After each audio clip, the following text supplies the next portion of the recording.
Sudah buka? Oh, okey. Alhamdulillah wassalatu wassalamu ala Rasulillah. Assalamualaikum warahmatullahi wabarakatuh. Okey, semua orang sihat?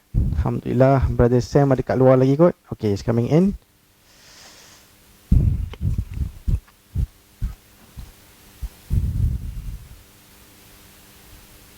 Okey, mengikut nota lama kita, yang tak apa, tak ada pun tak apa, tapi semua orang ada buku ni kan? Yes. Tak bawa. Okey. Sebab buku this. Alhamdulillah hari ni dia bawa. Syariah Intelligence. Semua orang dapat dalam pendaftaran program. Alhamdulillah. Good. So buka muka, bawa tak bawa cerita dia. It's okay. It's my fault also sebab kadang-kadang saya tak rujuk buku ni kan. Tu angguk dia. Bila fault orang lain tu dia angguk. Anyway, muka surat 47. Muka surat muka surat 47. Lesson number 16. It's okay. Benda yang kita pernah belajar sikit dulu.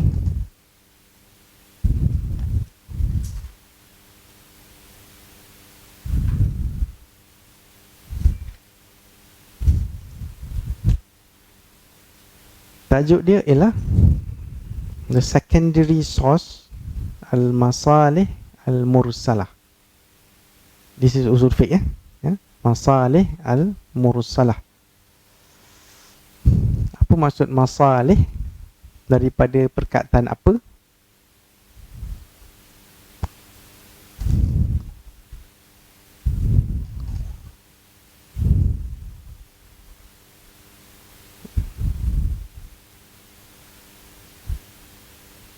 Salih means good, kebaikan. Salih. So masalih, goodness lah. Okay. Tapi ni plural lah. Masalih ni plural. Dia punya singular dia ialah maslah. But it's okay. Tapi kiranya kebaikan. Kemudian dia ada specify. Before that I want to ask, agama ni Allah turunkan untuk kebaikan, true or false? Ada orang macam, ya ke? Allah mahukan kebaikan untuk kita, true or false? True. Atas keyakinan inilah ulama boleh buat kesimpulan yang adanya konsep maslahah ataupun masalih. Sebab kalau konsep agama kita ialah lagi susah lagi bagus, maka konsep ini takkan jadi sebahagian daripada hukum. Lagi susah lagi bagus. Baguslah awak ambil wuduk, kan, ambil wuduk dalam tengah sejuk sangat, 0 degree Celsius, ambil wuduk dan awak mati. Alhamdulillah, mati ambil wuduk. Kalaulah agama ini ialah tentang mencari susah, isn't it? Tak adalah timbul isu ulama bagi fatwa, actually kalau sejuk kau tak payah ambil wuduk, kau tayamum pun cukup. Tapi kalau tayamum pun sejuk sebab tanah pun sejuk kan. Nak keluar rumah tu, kalau kita pernah pergi negara yang sejuk, nak keluar rumah pun macam mati lah. Macam bunuh diri buka pintu tu. Sebab angin yang sejuk akan masuk. Kan, dalam rumah tu dah panas sebab panas badan kita dah tersimpan dalam bilik kita tu. Keluar tu macam bunuh diri. Okay. Siapa pernah rasa? This is real tau. Yang ketawa, rasa nak mati tau. Terutama macam orang macam saya ni. Kan, saya tak tahan sejuk. Maybe lah, tak tahan sejuk. Jadi dengan cara itu mungkin tayamum pun problem. Jadi ada ulama akan bagi fatwa, it's okay, you tayamum dekat dinding you saja. Tayamum kat dinding dan you semayang. Tapi kalau agama kita ialah agama susah, maka takkan timbul cerita-cerita fatwa ni. Setuju juga kalau ada kalau lagi,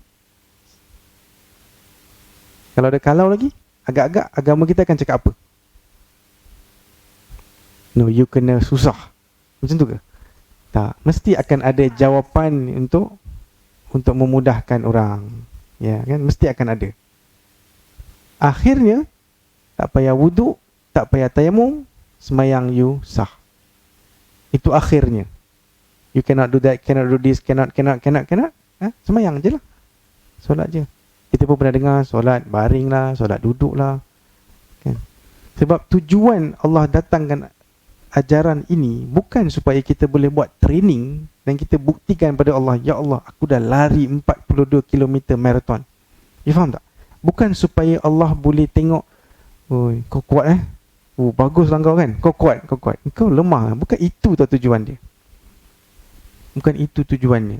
Allah datangkan apa-apa peraturan di dunia ini keyakinan ulama' tau, supaya dunia ini boleh ditadbir dengan baik. Dan itulah peraturan paling bagus untuk manusia. Maksudnya, Waalaikumsalam, kalau Allah cakap bahawa manusia perlu nikah sebelum ada perhubungan sesama lelaki perempuan kan, mesti ada kebaikannya.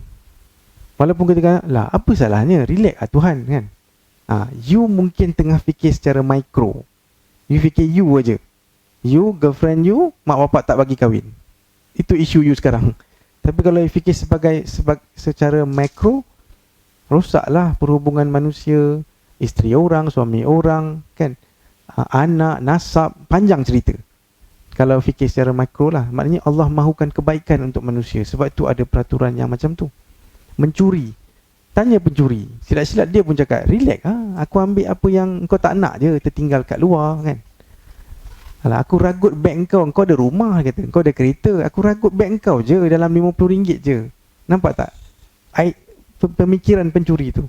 Tapi untuk mengelakkan idea-idea mengarut macam ni, adanya peraturan, kalau kita tangkap dia, kita potong tangan dia. Oh, jadi takut. Tak yalah. Akan ada orang 10% yang macam tu. 10-20% yang anti-social macam tu. Maksudnya dia anti kepada social norm. So, kebiasaan kita ialah kita rasa selamat dengan barang kita, betul tak? Kita tinggal sini, saya tak curi handphone awak kan. Tapi ada orang anti-social yang lantak lah kan. Buat apa bagi signal? Ini bukan Quran katanya. Bagi signal kanan kiri ada dalam Quran ke? Ada dalam hadis? Tak ada. So dia kata apa? Diamlah kau. Ni haji ni cakap, diamlah kau. Mana dalam Quran Allah tak suruh bagi signal? Relax sudahlah. Janji selamat. Nampak? Nak kena ni. Dan orang yang sama akan cakap, buat apa buat kad pengenalan? Buat apa nak buat kad pengenalan? Zaman Nabi ada ke? Dan zaman Nabi ada IC. Pernah tengok IC Nabi? Abu Bakar, Umar. Pandai dia ceramah. Kita pun tergamam. Betul juga cakap kau. Kenapa kau buat IC? Bid'ah semua ni. Sedap. Apa menambah-nambah benda yang tak payah. Lagi teruk ke ni? Kahwin aje lah. Kenapa ada lafaz ta'liq? Tahu lafaz ta'liq? Zaman Nabi ada ke? Tahu kan ta'liq? Apabila aku meninggalkan dia selama 4 bulan berturut-turut, Qamariyah semua keluar kan? Sebenarnya bulan Qamariyah tau. Namanya bulan yang mengikut bulan. Tak faham Sebab ada bulan ikut matahari. Tak tahu tu. Bulan Januari, Februari, March ni ialah dipanggil bulan-bulan Syamsiah. Kalender kita pula, kalender orang putih ni, Gregorian they call it, ikut matahari. Tapi kalender orang Yahudi, orang Kristian lama dan orang Arab ikut Qamariyah, dia ikut bulan je. Sebab tu saya buat tengok anak bulan tu. Kan? Anak bulan tu apa tahu? Bila bulan dah macam ni, dia baru nak sikit dia. Keluar sikit. Itulah anak bulan nak start.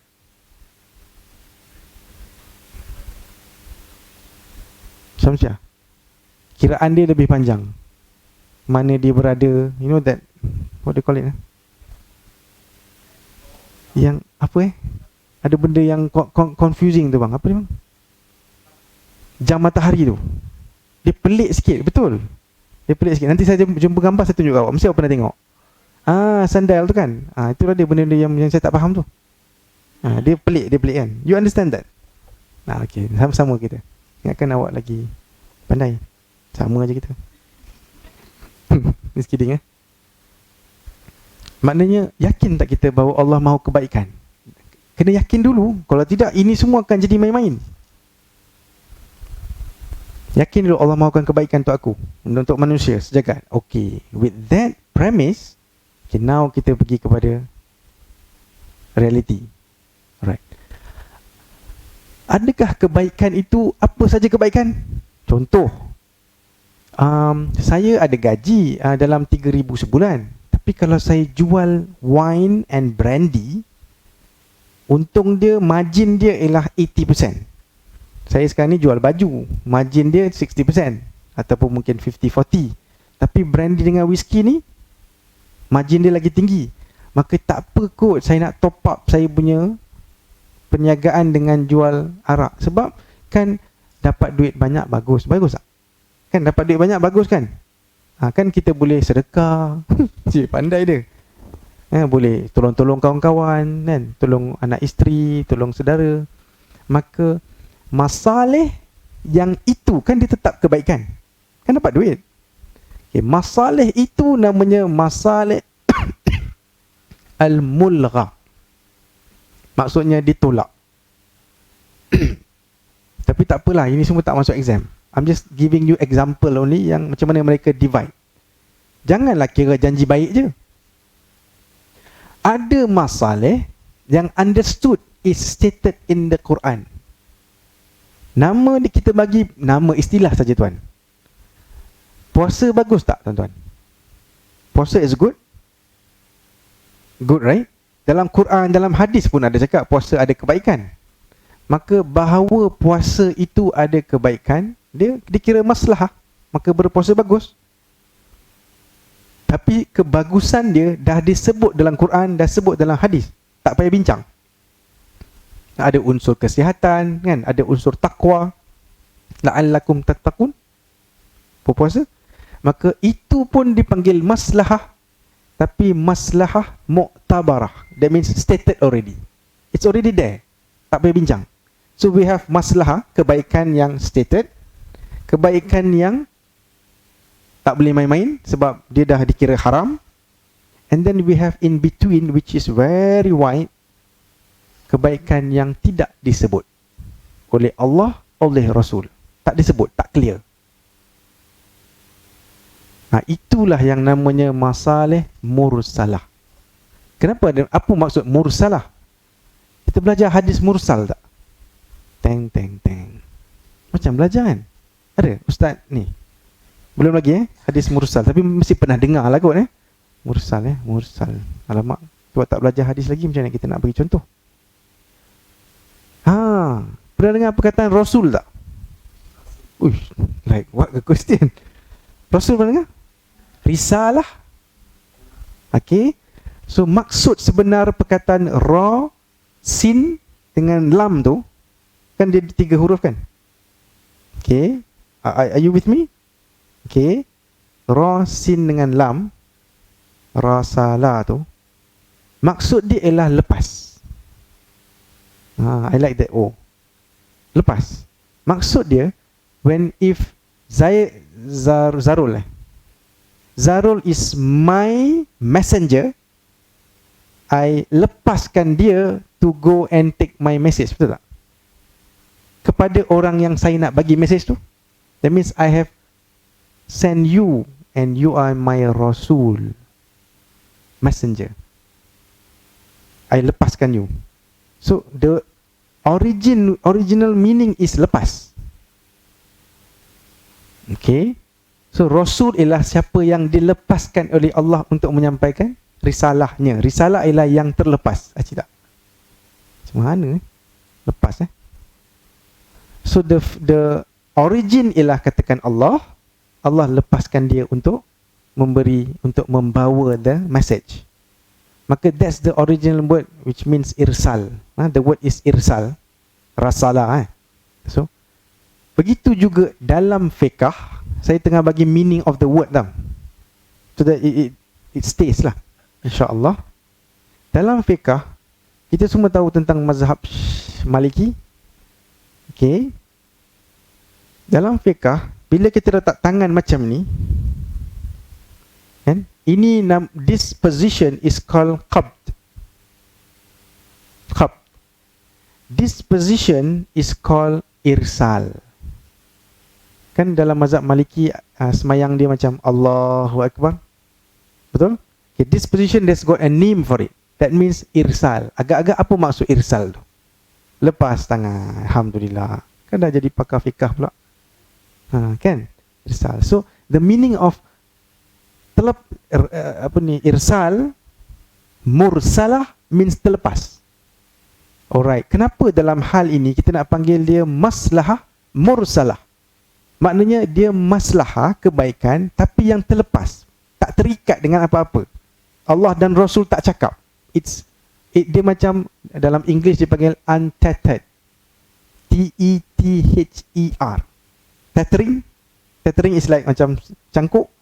Mencangkukkan something to something. This is untethered punya. Is that the word? Is that how I pronounce it? Is it correct? Maka dia tidak tersangkut dengan Allah Rasul. Dia kebaikan. Sekarang kita fikir sekarang 2020, bagus lah kalau boleh buat macam tu.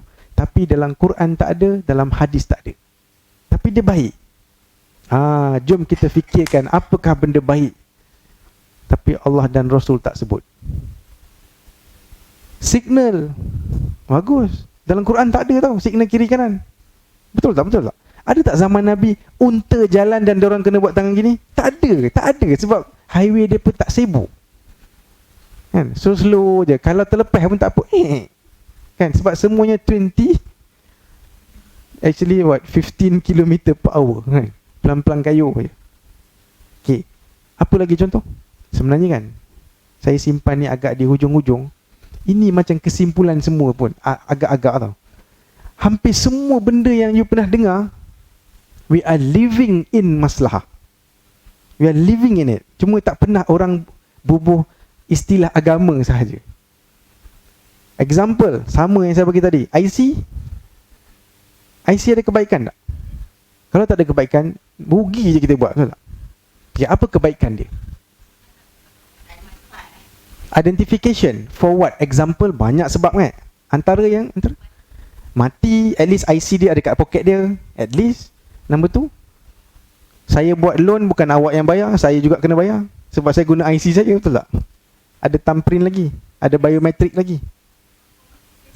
Tracing, tak boleh orang tipu identiti lah. Ya. So IC kita setuju? IC ialah contoh maslahah mursalah. Cumanya ulama' tak adalah bincang bubuh agama punya cerita macam ni. Tapi akhirnya itulah dia maslahah. Okay.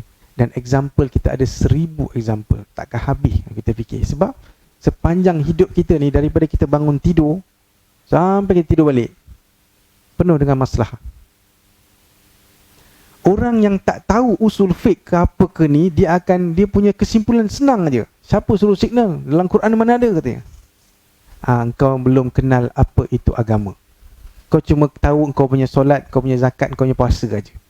Kau jangan cakap pasal agama secara luas. You talk about your ibadat cukup. Jangan rosakkan agama ni. Sebab agama ini tentang apa tahu? Untuk mentadbir bumi sekali, betul tak? Sebab Allah jadikan kita selain daripada orang yang untuk mengabdikan diri kepada Allah. Ada 2 cerita kan? Dan sebagai khalifah. Khalifah means apa? Pentadbir tau. Pentadbir bumi ni. Kalau semua orang jalan tunduk aja, lempang sini, tak apa. Sini tak tembang. Lempang lagi, lempang. Nak tepuk kepala, tepuklah. Tak apa. Itu kita boleh katakan seorang abid. Faham tak? It's just dia sibuk nak fikir pukul berapa aku nak pergi semayang. Masjid mana? Saya bagi contoh je. Tapi kalau you are a khalifah also, asal kau pukul orang? Kalau kau boleh pukul aku free, maknanya kau boleh pukul orang lain juga. Aku boleh tahan kau punya pukulan, tapi kau akan pukul orang lain juga ke? Okay, aku akan report apa yang kau buat sekarang. Kalau tak ada polis, kita adakan polis. Maslahah. Zaman Nabi ada polis? Tak ada. Maslahah. Ada askar ke dulu? Ada, tapi dia orang rekrut on the spot je. Kau nak, jom. Betul tak? Mana ada bagi gaji bulanan? Duduk dalam barek macam tak ada kerja. Kan ada orang komen kan, duduk barek tak ada kerja, makan free. Kan ada orang komen, dia kata askar kita duduk saja makan free. Dia tak tahu tentang maslahah. Sebab mereka ini kerja mereka memang standby.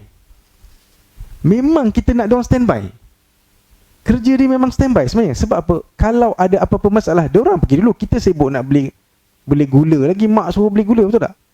Lepas tu, ambil pegang pistol ni. Tangan kanan ke kiri pun tak tahu. Tekan mana tak pasti, betul tak? These guys ada masalah lah tu. Itulah masalahnya. Zaman Nabi, ada tak gaji untuk askar? Tak ada. Now we have. It's a masalah.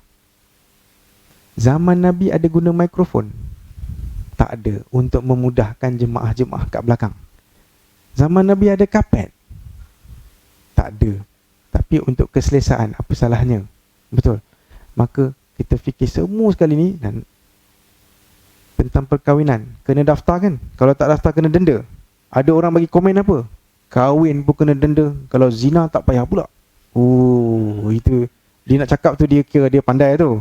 Kita dengar pun, wah betul juga berzina senang je. Kahwin kena denda. Tahu tak orang kahwin boleh kena denda?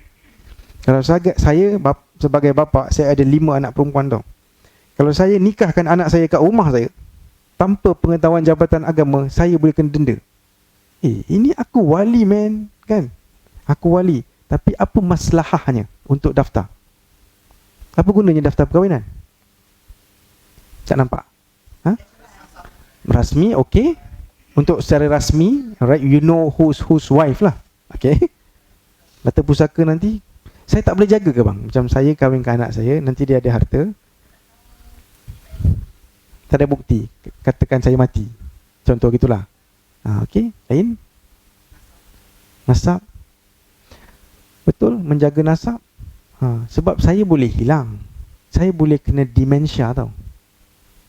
Lupa, ni siapa katanya? Pada itu menantu kau. Ni menantu abah ni. Siapa kau katanya? Anak dia pun tak ingat. Nanti dua-dua ni kalau ada doubt, baru nikah semalam, betul aku demensia pula hari ni, kan? Sehari je. Tapi ni dah kahwin, dia orang tak claim lah, claim tinggal claim, mana saksi, mana rosak, gambar tak ada, apa tak ada. Akhirnya itulah masalah bila orang daftar. You tahu kan ada orang yang nikah di Thailand, okay, tak ada bukti apa-apa, dia nak konon halalkan saja. Bila dia balik, dia orang gaduh. Ada lah tu gaduh sebab kau letak stokin atas meja. Gaduh, aku ceraikan kau, pergi matilah kau. Perempuan ni akan balik kepada bapak dia, bapak sebenarnya aku dah kahwin. Ya ke? Terkejut bapak? Ya, dah dia ceraikan aku dah. Dan dia orang kaya pula tu. Maknanya kita ada harta seberjarian lah, apalah kan. Kan ada cerita dia. Right. Apatah lagi kalau ada anak. So pendaftaran is very important. Now kita tengah meluaskan profil kita. Kita mula bercakap sebagai pentadbir dunia dah. Bukan nak kira solat puasa kita aja.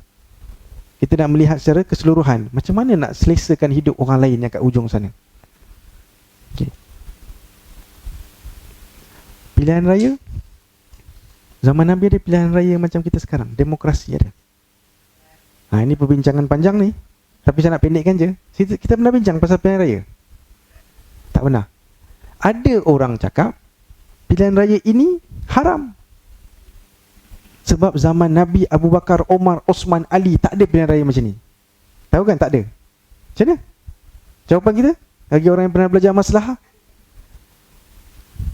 Kerana itu sistem yang paling mudah diterima untuk kita melantik pemimpin. Fine.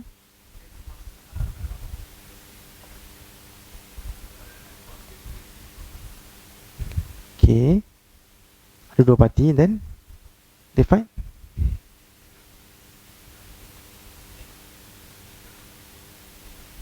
Adil. Okay, instead of that lah, what do you want to happen? Ada sistem lain. Tuan-tuan.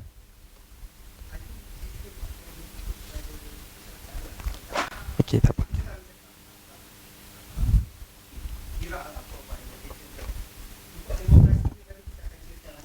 Okay. Maknanya caranya apa? Autokrasi lagi bagus bukan apa? Monarki, what you call it?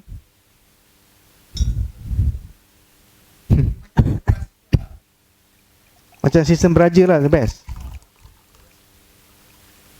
Jangan kasi autokrasi banyak kerasi tu.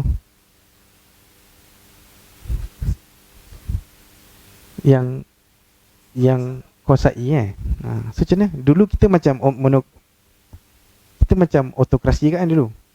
UMNO paling kuat kan. Dulu 10 years ago lah. Sekarang dah pecah lah sikit.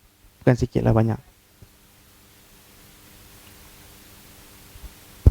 So macam mana? Monarki, kita kena bersifat realistik. Di Malaysia sekarang, boleh ke kita tiba-tiba tukar sekarang kita nak buat monarki, nak bagi kuasa mutlak kepada Sultan Pahang sekarang, agung kita? Dia pun tak nak ambil. Ada banyak raja, ada banyak steps, ada perlembagaan, ada. So what's the best thing for us now? Demokrasi. Itu jawapan dia.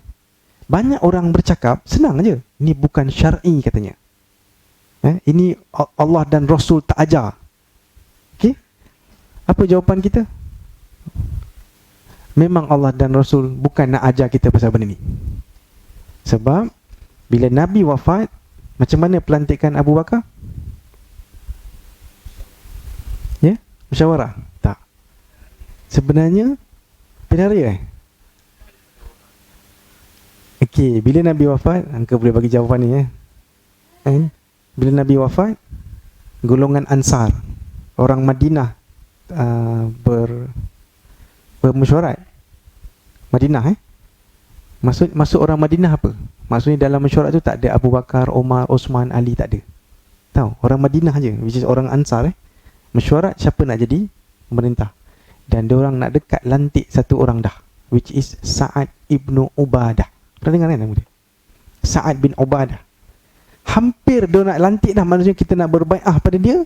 Tiba-tiba Abu Bakar, Omar and Abu Ubaidah, Amir ibnu Jarrah barge in the mesyuarat. Tak dijemput pun. Mesyuarat ni berlaku kat mana tau? Kat tepi Masjid Nabawi.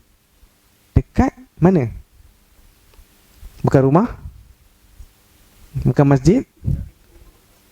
Apa? Pintu 15, apa? Bukan? Bagus. Tapi sebab Darun Nadwa dekat Mekah tau, ini Madinah.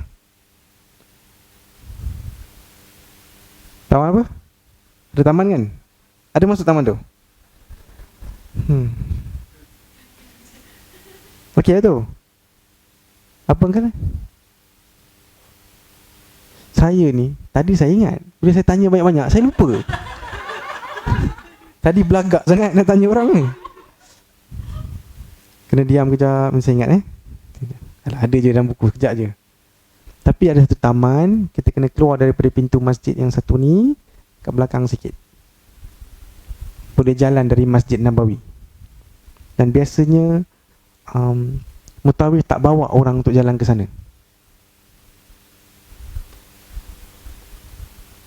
Tak boleh lupa lah. Teruk betul. Tiap-tiap hari mengajar kan? Okay, tak apa. Ya, bukan.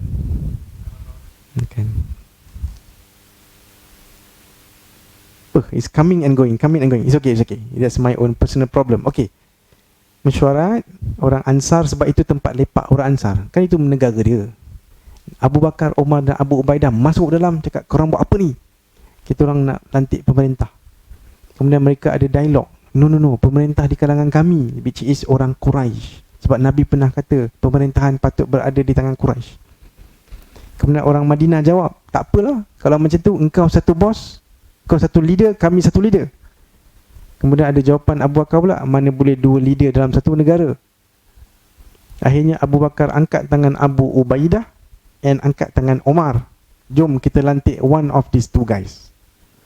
Omar pula lepaskan tangannya, angkat tangan Abu Bakar dan cakap, jom kita berbai'ah atas this guy. Sebab dia kan imam kita selama ini. Sebab jangan lupa, 5 hari sebelum Nabi wafat, inilah imamnya.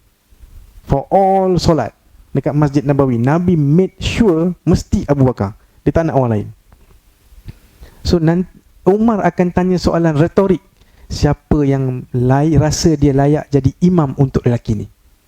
Kan dia dah imam kita depan Nabi tau. Nabi pun jadi makmum. Okay, bila Abu Bakar jadi imam, so now you tell me you want to become his imam? Everybody said no. Sebab Nabi yang cakap dia imam.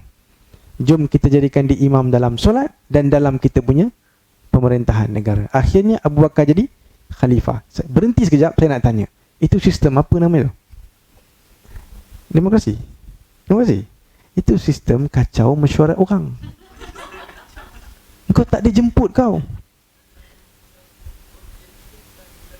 Macam biasa jadi orang ini langkah syaratan ke? Ada sunnahnya rupanya. So I'm just want to clear our doubts about pemerintahan. Cara lantik pemerintah tak ada sistem. Orang yang tak belajar saja kuat sangat betul. Oh, mana sistem Islam ni? Relax. Sistem Islam apa bro? Dalam bab ni lah sistem Islam ada banyak. Dalam bab ni mana sistem Islamnya? Kau tak belajar sejarah.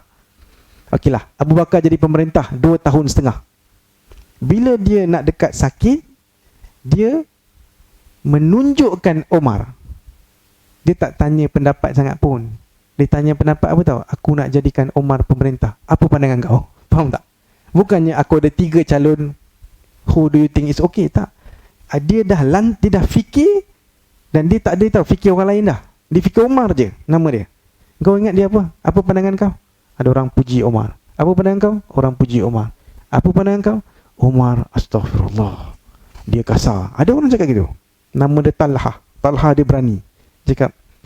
Talha cakap, Abu Bakar, nanti jumpa Allah nanti. Kau tengah sakit kan? Kau jumpa Allah nanti. Kalau Allah tanya kau, siapa yang kau jadikan pemerintah? Kau nak jawab Omar ke? Berani kau. Sebab Omar ni terkenal sebagai orang yang sikit-sikit, aku pancung kepala kau. Dia pancung kepala kau betul. Dia sikit-sikit, aku pancung kepala kau. 5, 30, 40 kali dalam sejarah. Sikit-sikit, Nabi, jom. Dia jom je. Dia terus, jom. Rupanya bila dia jadi khalifah selama 10 tahun, dia tak pancung kepala siapa pun. Maknanya dia punya garang dia waktu dia jadi pembantu saja. Bila dia jadi ketua, dia fikir secara bird eyes view tau. Kita tengok semua, dia faham makro, okay. Take it easy. Okay? Jadi Umar jadi pemerintah dengan cara sistem apa? Sistem tunjuk. Okay, Umar pula nak dekat mati. Lepas kena tikam dengan Abu Lu'lu'ah, si Majusi tu, nama dia Firoz. Nak dekat mati ni, apa dia buat? Dia lantik 6 orang. Dia tak nak buat apa yang Nabi buat. Nabi tak buat apa-apa. Faham tak? Nabi tak buat apa-apa pasal pemerintahan. Dia biarkan manusia berfikir. Dia pun tak buat macam Abu Bakar tunjuk. Dia rasa dia tak layak untuk tunjuk orang. Abu Bakar tu orang besar, boleh dah tunjuk kan. Aku kecil. So dia lantik 6 orang. 6 orang ni make sure kau discuss dan kau datangkan satu khalifah dalam 6 orang tu. Ini sistem apa? Inilah yang orang suka sebut syura tu.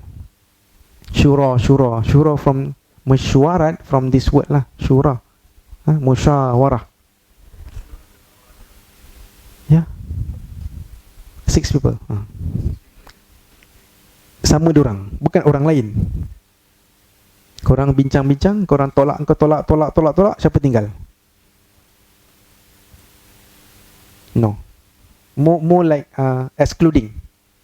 Sebab the first step ialah siapa nak lari, nak keluar daripada 6 orang nak bertanding ni. 3 orang keluar. 4 orang akan keluar. Tinggal 2 orang. 2 orang tu siapa? Ali dengan Osman. Akhirnya Ali kalah, Osman menang. Pendek cerita kenapa saya cerita semua ni, supaya kita semua yakin bahawa tidak ada satu sistem pemerintahan. Then, now I'm going to tell you, demokrasi ialah maslahah untuk Malaysia. Baru kita boleh anggap, ya betul. So memang tak ada sistem yang clear pun. Relax lah, sistem ni okey. Untuk Brunei, Raja Brunei itu bos besar, mutlak. Maslahah untuk mereka. Tak boleh import aja Sultan Brunei macam ni. Sultan, jadilah Sultan kita kan. Boring lah PM kita ni. Boring. Asyik masuk masjid, masuk dalam, asyik masuk dalam TV je kan. Kita boring, ikut kita je. Barulah kita bercakap secara orang dewasa. Bukan duk menyalak-nyalak je kan, ataupun bising-bising aja. Tidak Islamik. Islam tu apa? Tak tahu, tapi tak Islamik. Tidak Islamik katanya. Jadi demokrasi kira Islamik tak? Akhirnya Islamik lah. Sebab apa sahaja yang boleh mencapai keputusan satu pemerintahan, dia dikira Islamik. Whatever way you take, insyaAllah it's okay. Wow. First time dengar demokrasi Islamik kan? Tapi kalau ada orang tak setuju dengan saya, it's fine. It's fine lah. Tapi datangkan hujah kalau kita boleh discuss. Tapi bukan dalam kelas usul fiqh lah, panjang pula nanti. Kan? Yang lebih afdalnya setuju saja dengan saya kan? Kan? Afdal. Dapat apa pahala? Berkat-berkat. Allahu Akbar. So, demokrasi tiba-tiba ada masalahnya. IC, registration. Okey, menahan keputusan negara untuk menahan pendatang asing tanpa izin ataupun menahan refugees daripada masuk ke negara. Masalah ke tidak? Masalah. Kenapa?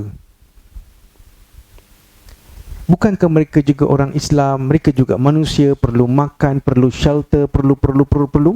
Kenapa kita tak open saja border kita? Jom Rohingya, come. Afghanistan, come. Why? Siapa lagi? COVID also come. Apa masalah lagi besar? Oh, COVID. Okay, kalau bukan COVID, boleh buka border? Buka pintu kita. Come, anybody can come. Kami akan jaga engkau sebab kesian kau kena dekat Rohingya. It's purpose. How to check? Susah kan? No, ini cerita refugees yang naik boat haram dah sampai ke Langkawi dah. Langkawi dia my favourite. Dia sebab geografi. Betul, sebab geographical reasons. Kenapa tak boleh ambil? Walaupun nampak macam apa salahnya, mereka orang kita, betul tak?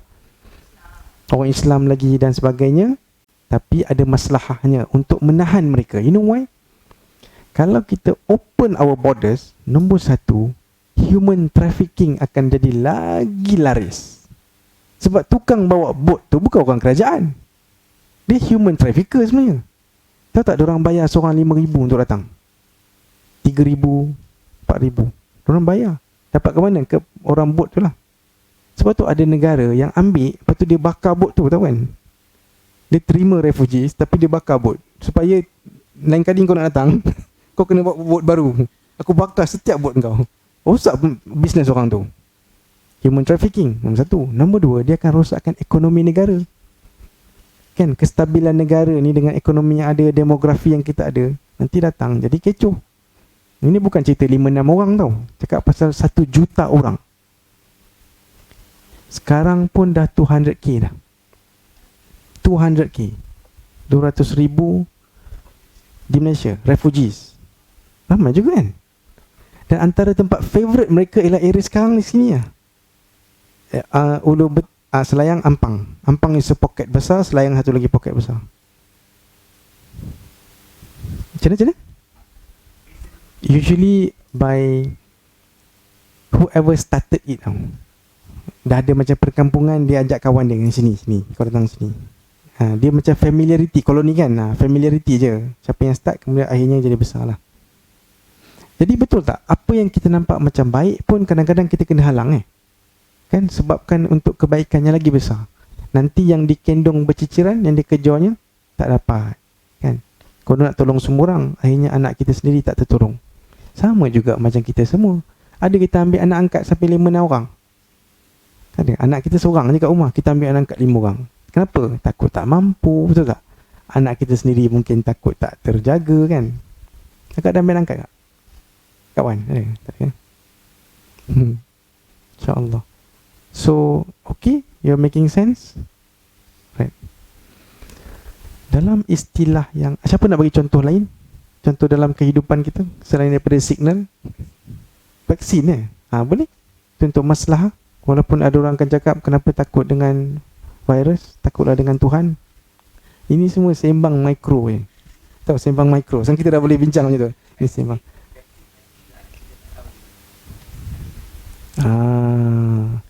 Specifically yang meningococcal tu kan, dia kata mungkin ada apa, DNA babi lah. Okay, macam mana? Makanan sunnah kan. Allah, tutup lah hospital, semua makan kurma je lah. Tutup hospital makan kurma kan. Macam mana vaksin? Selagi mana tak ada isu. Jadi timbullah perbincangan yang panjang. Adakah vaksin ini, kalaulah dulu katakanlah 50 tahun dulu, ada satu vaksin saja yang diambil daripada zat daripada babi lah, DNA Okay, dia ni babi Okay. Tapi dah ada proses tau. Dah tak ada dah rupa babi dah benda tu. Yelah. Bukan daging dia tau. Mana boleh inject daging dalam daging kita kan? Sakit tau. Dia ambil air, kemudian air ada solution lagi, solution apa jadilah. Tinggal 0.0000001% je daripada apa yang kita nampak daripada khinzir. Okay? Okay, dah. Itu sahaja ubat yang ada untuk mengelakkan 1% daripada jemaah haji kita untuk kena satu infection yang merosakkan otak, rosak sampai mati. 1%, katakan. This is my own statistic, saya bagi je contoh. Jadi kalau kita ada 1000 jemaah haji yang pergi tanpa vaksin, mereka 10 dari diorang ni akan terkena penyakit ini dan mati. Soalannya, berbaloi tak kita inject 1000 orang supaya kita boleh selamatkan 10 orang? Boleh kan? Itu fikir makro. Kalau fikir mikro, babi masuk badan aku ni. Ui, mana boleh kan? Aku nak buat semayang badan aku, betul tak? Mati nanti ada babi kecil kat sini. Babi mikro. Macam mana? Perbincangan inilah yang jadi gaduh tu.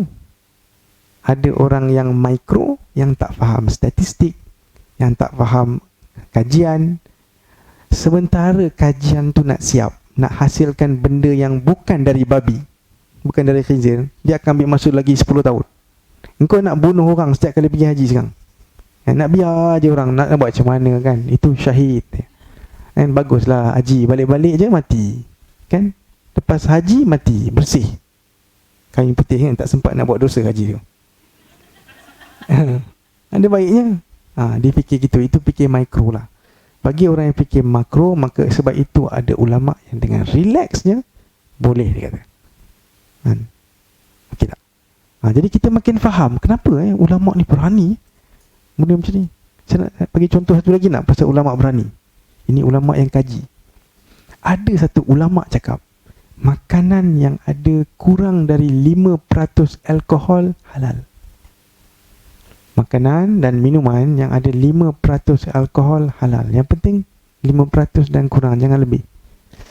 Haji, beer is 4% tau.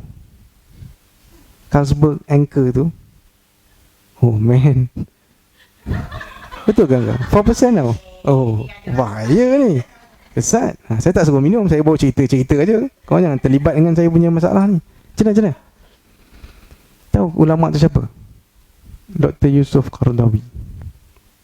Tahu kenapa dia cakap macam tu? Sebab ada makanan tradisional kita yang ada alkohol.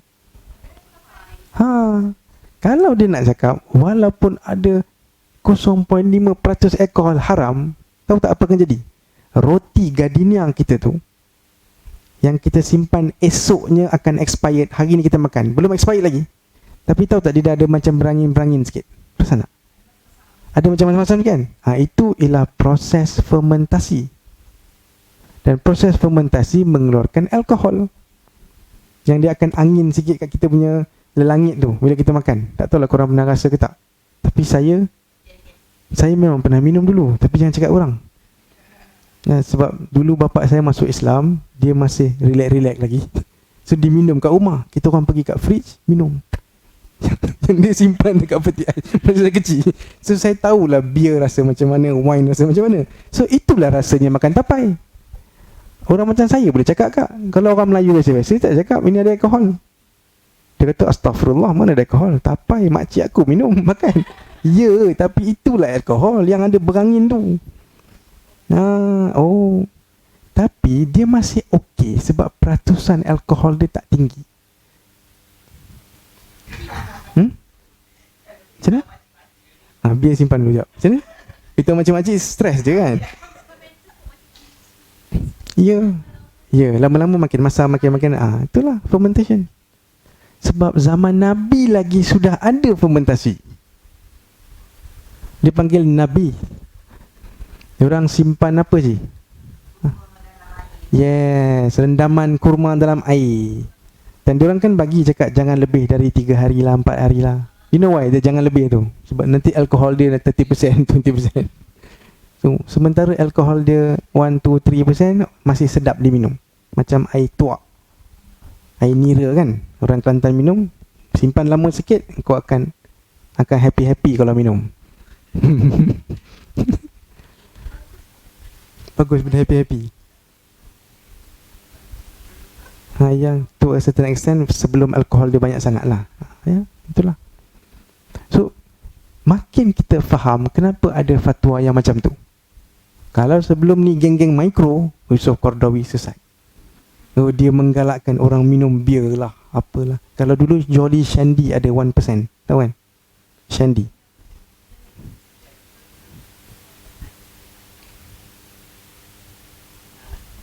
Non-alcoholic beer. Ya. Nah, layan je lah. Yelah, memang tak ada alkohol okey je. Cumanya apa? Timbul isu lain pula. Betul. Isu lain, botol yang sama. Dia jadi timbul fitnah lah. Tak elok lah geng IDT minum semua botol-botol wine, brandy. Itu. Dia botol cantik tau kalau botol-botol ni. Kan? Botol whisky semua cantik. So, kononnya nak try-try aja kan. Tapi tak ada alkohol. Tak bagus lah dalam gambar kan. Kita mencari pasal lah. Saya pasal cari isu kan. Saja nak bagi famous lah ni. Mati kita. Ada.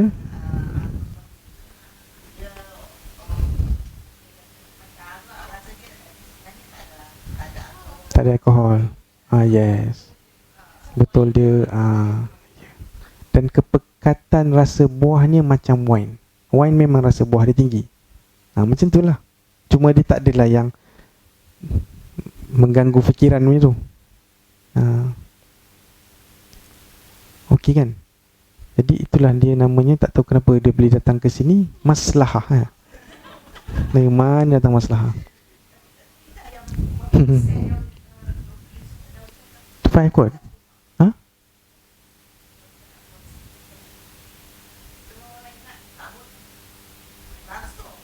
Dia ingat makanan yang dia makan, roti dia, nasi dia tu tak ada alkohol langsung. Yusuf Qaradawi berbincang dengan saintis. Dan saintis cakap kebanyakan makanan kita ada alkohol. Simpan lama sikit, sehari 2 hari ada alkohol dah. 1%, 2% sikit lah. Tapi jangan simpan lama sangat. Itu je. Buah-buahan yang kita perah, kita buat jus, simpan lama sikit, alkohol lah dia. Itu je. Tapi janganlah minum bila benda tu dah 2 minggu. Kau minum lepas 2 hari, okey lagi. Dalam fridge dia alkohol, dia fermentasi stop. Sebab dia perlukan yeast kan. Dia perlukan bakteria apa kan. Kan memang dah ada kan. Dia menunggu je.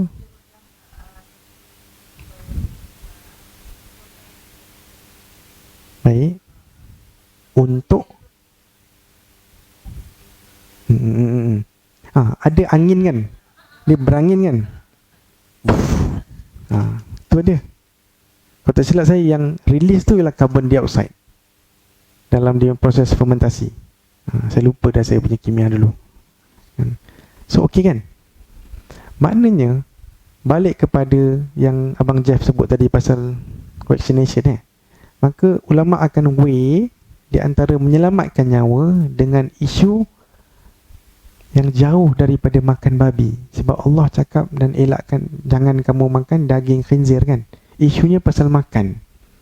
Bukan isunya tentang sentuh, isunya bukan tentang menggunakan sebahagian ke apa. Katakanlah kita tak suka pun, masih bukan makan.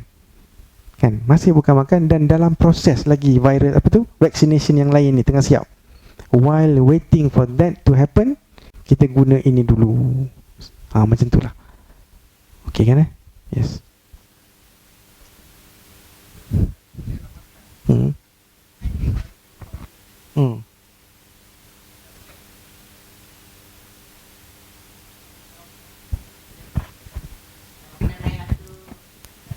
Tak, vaccination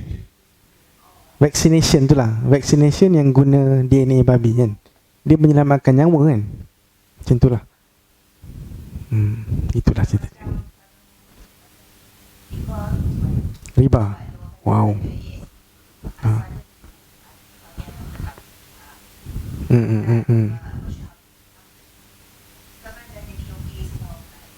Kenapa? Okey. benda sama. Tahu tak ASB haram? Oi, banyak duit ASB ni, yang tak nak angguk ni.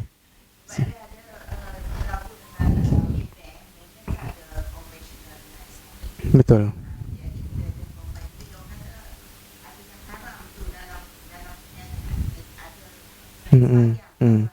Dan ada pelaburan dalam Malaysian Airlines. Malaysian Airlines ada arak on board. Okey. Jadi ulama bincang, bolehkah kita elakkan duit kita sampai 100% kita yakin dia clean? Susah. Sebab kalau awak invest kat saya dalam satu projek, how sure are you saya tak sogok pegawai kerajaan untuk dapat tender? Tak sure kan? How sure are you I'm using the material that I'm telling you I'm using dalam projek punya, kan, dalam plan.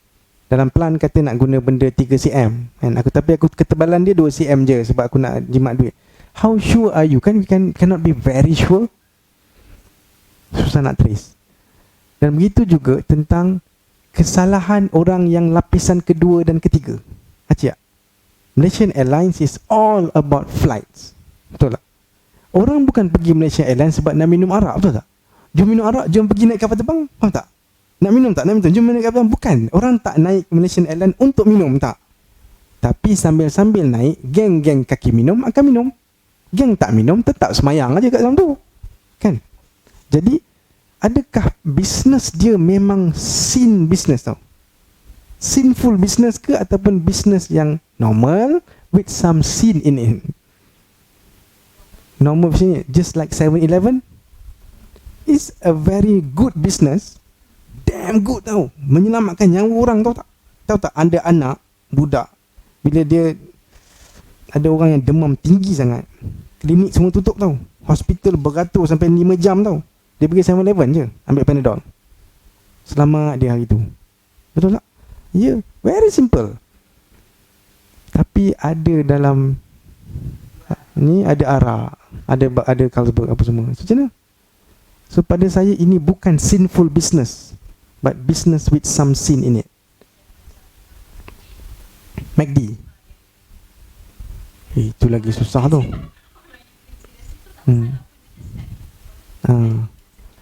Okey, ya betul McD kan. Nah, tapi McD lagi jauh. Sebab itu sangkaan orang tau, tak clear tau. Tak clear yang pasal McD dan Yahudi. Ke siapa yang dapat dia punya, faham tak, connection clear? Tak clear tau, orang cakap tau, cakap. Saya tahu cerita dia kenapa orang connect McD dengan Yahudi, tapi malah nak cerita sebab dia macam panjang sangat. Tapi kita biar dulu. Okay, biar. ASB tak habis. Maka ulama' duk bincang-bincang, boleh ke elak? Susah nak elak. Kalau kita cakap tak boleh terus, semua orang ambil duit dia keluar dan sebagainya, sampai bila pun orang kita takkan berniaga, betul tak? Tak ada investment, tak ada apa. Padahal ASB punya investment 99.99% halal. So point 1 ni kesimpulannya apa? Kita invest sahaja secara umum, nanti bahagian yang kita tak nak, kita akan bayar zakat juga. Terbayar zakat apa semua. Dan memang maksud zakat ialah pembersihan. Zakat means pembersihan harta. Maka insya-Allah itulah mungkin maksud Allah untuk pembersihan. Betul? Okay. Itu bagi orang yang berfikiran makro. Siapa yang nak jaga diri dia sebagai mikro, dia tak nak buat.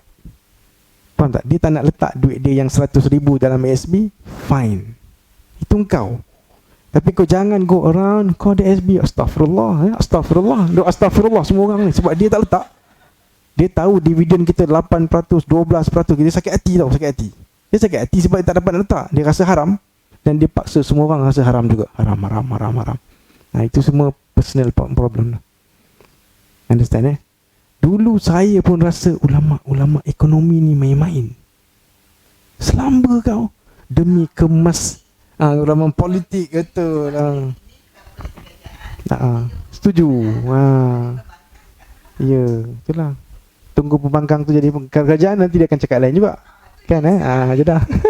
Merasalah semua kak. Merasalah semua.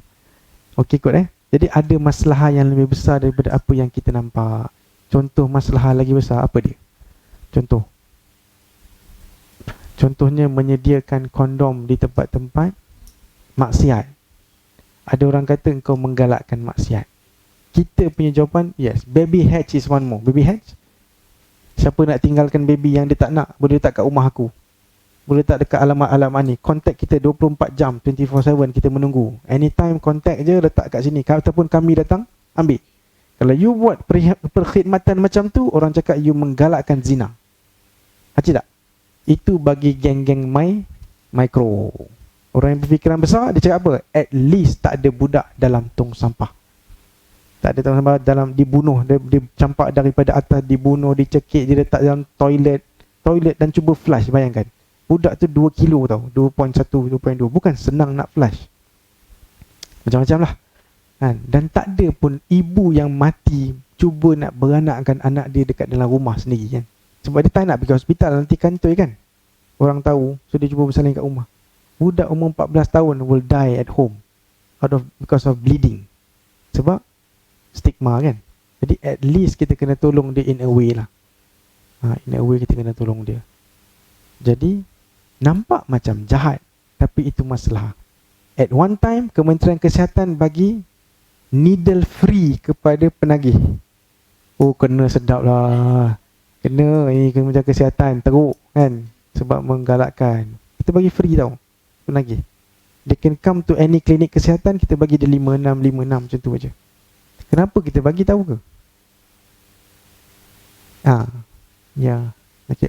Kenapa penyakit AIDS boleh jadi dengan kongsi? Maksudnya kalau si A ada AIDS, ada HIV, dia guna. Kalau kawan dia yang tak sedar dan tak kisah, ambil dia punya kan, maka dia akan berkongsi lah HIV semua ni. Kita sayang kat dia orang ni ke? Ada orang kata biar dia mati je kan, kena AIDS. Matilah semua yang tak guna ni. Faham tak cara fikir orang yang geng-geng mikro ni? Tapi tahu tak apa isu dengan dia orang ni? Apa isu dia? Dia ada family, dia ada isteri yang tak tahu pun dia menagih dadah, ataupun tak tahu pun keterukan ketagihan dia. Akhirnya isteri dia akan kena HIV, anak dia yang mengandung akan kena HIV, maka HIV akan jadi rampant dalam dunia ni. So memberikan jarum ni bukan setakat memudahkan dia cucuk, faham tak? Itu orang fikir, oh senanglah bagi jarum, tak payah beli 1-2 kupang kan, 1-5 kupang 50 sen kan. Kau fikir mikro je. Cuba duduk dan dengar penjelasan. You know what? Once you study usulul fiqh, now you want to listen when people talk. Betul tak? Apa pun pelik yang kau cakap dulu biar aku dengar. Sebab aku dah ada filter aku ni. Kalau kau mengarut apa salahnya berzina, tak ada. I got no time for you lah. Tapi kalau dia kata kita kena mudahkan perkahwinan sebab ini, kita boleh bincang why. Kita kena mudahkan kan, bagi kondom dekat semua R&R ke kan. Contoh kan, dan sebagainya. Itulah, insya-Allah. Okey, dah pukul 9. Saya kena berhenti 9.30 ke 9? 9.30. Yang sukulah untuk solat Ada soalan tak?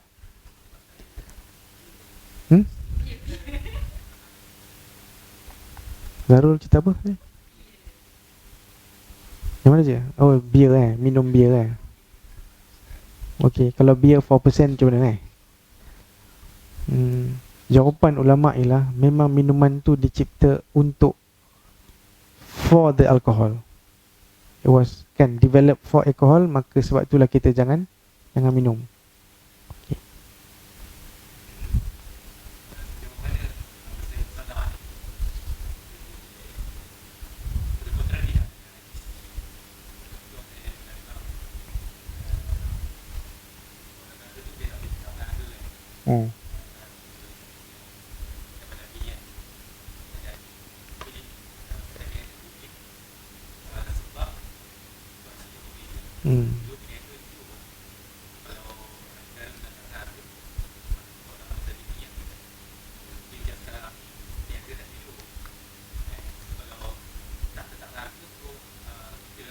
Baik. Kontradik kan. Antara orang yang paling kuat kontradik Nabi dan kata-kata Nabi ialah Umar Ibn Khattab. Paling banyak Nabi cakap A, dia buat B. Dan semua yang dia buat yang lain ni, semuanya dalam hal kenegaraan. Sebab dia ni lah orang yang faham usul fiqh. Ada sahabat yang hidup dia ialah literal tau. Nabi cakap buat, Nabi cakap buat. Tak ada lain Nabi, lain sikit tak mau. Apa yang Nabi cakap je. Umar ialah orang yang sebab itulah dia sesuai jadi pemerintah. Dia orang usul fiqh tau. Dia nak cuba faham Nabi cakap tu pasal apa, kau tak faham yang aku cerita dengan kau. Kenapa Nabi cakap macam tu? For example, Nabi pernah cakap kerajaan tak patut tekan peniaga. Betul tak? Peniaga boleh tetapkan harga. Maknanya harga akan fluctuate ikut demand supply. Betul tak? Peniaga akan. Tapi kalau kita biarkan saja macam ni, diorang group up dan naik harga. Sekarang ni, zaman dulu masing-masing just naik harga. Lepas tu tengok, murah. Okay, dia murah turunkan. Faham tak? They balance each other. But now diorang group up, diorang buat persatuan penjual teh, persatuan penjual kopi. Memang ada pun persatuan macam tu. So geng persatuan penjual kopi ni akan group, dia kata jom kita naik jom bulan ni. Semua jual RM5 sekilo. Habis padahal dulu RM3. Kita nak marah siapa? Tak boleh, sebab memang penjual semua sepakat tak nak jual RM3 dah. Maka kat situlah kerajaan take over pula. Dia kata no way, ceiling price is RM3. Kau tak boleh naik dah. At least for now. Nanti kita akan revise kan. Untuk menjaga kepentingan masalah yang lebih besar. So, tapi orang akan tanya, habis Nabi cakap dulu tu apa? Nabi cakap dulu tu sebagai pemerintah. He was talking not as a prophet, but as a pemerintah. Tak? Yes. Sebab itulah berlambat-lambat buku ditulis pasal usul fiqh dan sebagainya. Pemerintahan, usul fiqh. Inilah kerja ulama' kan. Yes. Yeah. For example, tahu Nabi cakap apa? Pemerintah mesti datang dari Quraisy. Kita dah berdosa lama dah ni. Sebab Melayu aja yang memerintah kita. Kejap mamak, kejap Melayu kan. Kan mamak Melayu itu je kan. Pusing-pusing tu je. Oh, mamak lama, sorry. Betul kan? Mamak Melayu. Macam ni. Salah ni. Mana Quraisy? Sebab ulama' sepakat ataupun secara umum dia faham yang itu ialah percakapan Nabi sebagai orang yang meninggalkan orang Arab. Dia nak mati ni. Dia cakap biar pemerintahan ada di tangan Quraisy. Maksud Nabi Quraisy adalah orang Mekah. Ada tak? Sebab kita ada orang Madinah which is non-Quraisy. So Nabi dah tahu dah nanti dia mati ni dua-dua akan gaduh ni. So biar pemerintahan di tangan Quraisy, senang. Sebab Quraisy ialah satu bangsa yang lebih dihormati. One notch or two notches higher lah than all the Arab kan. Senang, orang yang dihormati jadi ketua, orang respect kan. Tentu je. Bukan supaya Quraisy tu kena jaga semua orang sampai ke kiamat. Sebab untuk pengetahuan, yang menjaga Mekah dan Madinah sekarang bukan orang Quraisy kan. Dia orang Badui kiranya. Itulah. Bani Sa'ud tu bukan Quraisy. Macam tu juga waktu Nabi hidup, Nabi cakap tidak ada zakat untuk kuda. Okay, clear? Ada dalam Sahih, dalam Bukhari pun ada, dalam Abu Daud pun ada, kalau tak silap saya. Tidak ada zakat untuk kuda. Kan clear. Jadi zaman Nabi tak ada zakat untuk kuda. Zaman Abu Bakar tak ada zakat untuk kuda. Datang zaman Umar, dizakatkan kuda. Maksudnya orang yang ada simpan 10, 20, 100 kuda, dia samakan kuda tu macam unta. Saya tak ingat apa dia punya kiraan, 100 unta seekor kena keluar masuk kerajaan ke apa, wallahualam. Tapi ada zakat tau. You have this many, one must go to kerajaan. Zakat. Kuda pun dizakat. So ulama' bincang, kenapa Umar berani untuk go against apa yang Nabi cakap? Jawapan dia ialah maslahah. Sebab dia faham Nabi cakap tu sebagai seorang pemimpin, bukan sebagai seorang Nabi. This is not wahyu maksudnya. Ini bukan hal ibadah. Okay.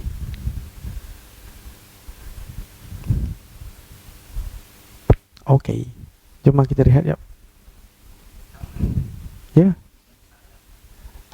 Sakifah Banu Sa'adah. Thank you, Banu Sa'adah. Nama tempat yang dorang parlimen pertama tu lah. Sakifah Banu Sa'adah.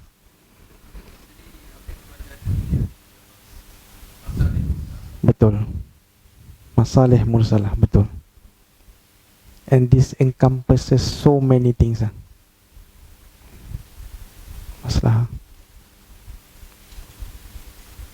Antara yang mereka buat awal-awal ialah apa yang Abu Bakar buat. Masa zaman Nabi, Quran kita bukan satu buku kan. Dia just dalam rumah orang masing-masing. Kalau you tulis banyak, you ada banyak. You ada Baqarah, half, I got 1/4 kan. You got Al-Fatihah at home. Apa yang jadilah, orang akan jadi imam, dia akan baca, orang kat belakang yang hafal, dia akan ingatkan kawan-kawan dia, itu je. Mereka tak pernah kumpulkan dalam satu naskah. Tapi bila dalam satu peperangan dinamakan peperangan Yamamah, lawan dengan Nabi palsu, ramai orang mati. Jadi ada cadangan kepada Abu Bakar untuk bukukan Quran. Akhirnya dia collect semua orang yang hafal Quran dan yang ada Quran, pieces of Quran tau, yang dia orang tulis sendiri depan Nabi. Nabi cakap dan dia orang tulis. Collect semua, kau ada sikit. Akhirnya mereka compile satu mushaf. Maka jadilah satu buku. Ini satu bid'ah. Kan bid'ah means something new. Something bid'ah, Nabi tak buat. Kalau benda ni baik, mesti Nabi dah buat, betul tak? In fact,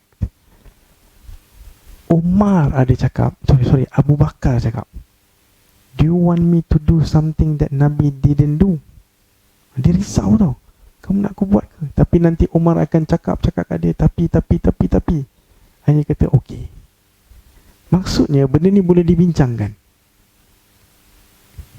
Okey, akhirnya kalaulah itu masalah paling besar tu, imagine kalau tak buat, Allah memang akan jaga Al-Quran. Tapi kalau kita fikir manusia kita punya hal je, jangan fikir Allah punya interference.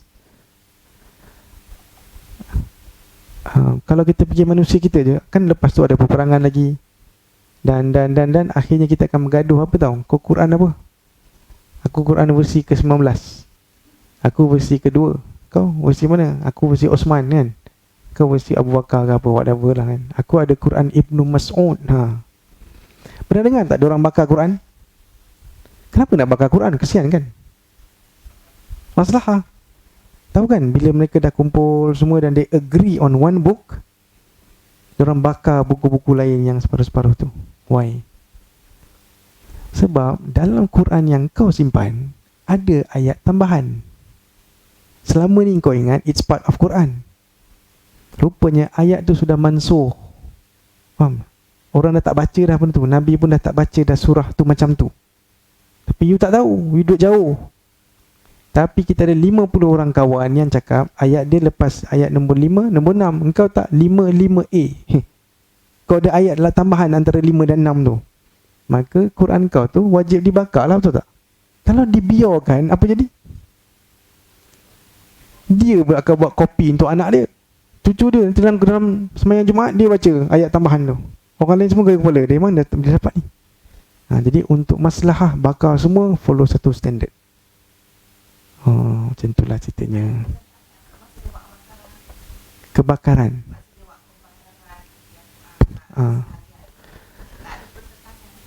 Ada satu je cerita yang orang tak puas hati Quran dia diambil, iaitu Abdullah Ibnu Mas'ud. Dia tak puas hati orang minta dia punya mushaf. Ikut riwayatnya, Ibnu Mas'ud ni yang senior kan dalam agama. Quran dia ialah mengikut kronologi tau. Maksudnya ikut tahun. Jadi dia start dengan apa agak? Iqra' lah. Yang kita 95 kita ayat surah ke-95, dia surah pertama. Al-Fatihah will come later gitu. Tu Iqra', surah Muddassir. Dia punya susunan ialah kronologi. Dan dalam Mushaf Ibnu Mas'ud, dia faham dua kul tu, ataupun dua kul Kul a'udzu birabbin nas dan kul a'udzu birabbil falaq bukan ayat Quran. Saya berani cakap benda-benda kontroversi macam ni sebab kita dah belajar macam-macam kan. Ini bukan cerita surau masjid pula. Kan seorang macam tak boleh sebab dia stres. Ni sahabat Nabi, macam dia ada Quran lain. Kan sahabat Nabi ada Quran lain. Dan sahabat Nabi tu kata dua kul ni tak ada dalam Quran. Oh my god kan. Tapi dia akan cakap oh my Allah lah. Takkan oh my god kan. Betul tak? Bayangkan maknanya pada Ibnu Mas'ud ada 112 surah sahaja. Kan kita tahu 114. Sebab dia kata, ni cerita dia. Pada pandangan segolongan mereka yang kecil ni, dua kul tu ialah apa tahu? Ialah jampi. Jampi bila terkena sakit apa-apa. Sebab kalau you baca balik di main translation, dia pasal ya Allah jauhkan kami daripada kan. Aku meminta perlindungan dari Allah daripada qul a'udzu birabbil falaq kan. Qul a'udzu birabbin nas kan. Aku berlindung daripada Allah daripada manusia kan. Malikin nas ilahin nas min syarri waswasil khannas alladhi yuwaswisu fi sudurin nas kan. Yang mana yang meniup simpulan-simpulan ni. Maksudnya dari kita minta Allah, itu satu bentuk doa tau. Pada pandangan sekumpulan ulama ni ataupun sekumpulan sahabat ni lah. So logik tak dia dibakar? Bakar, nanti confuse Itulah cerita dia. Bagi pencinta sejarah, dia akan cakap kenapa bakar, simpan lah, boleh buat. Kan ini satu sejarah kot. Tapi maslahah yang paling baik waktu tu lah bakar. Kita sekarang memang boleh fikir straight. Sejarah orang dulu nanti bergaduh. Wallahu alam. Terjawab tak semua persoalan kita hari ni? Jadi inilah dia maslahah namanya. Jadi kita makin respect undang-undang kita. Kita makin respect proses. Kenapa kau nak datang IDT, kau kena daftar dulu.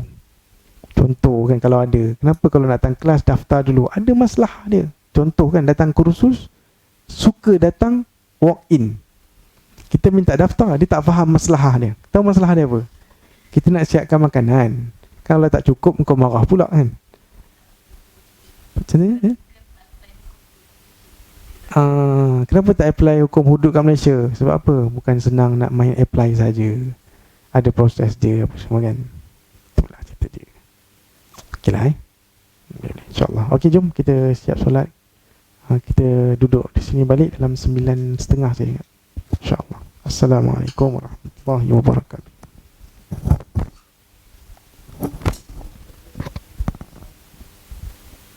Dia ada, saya nampak merah.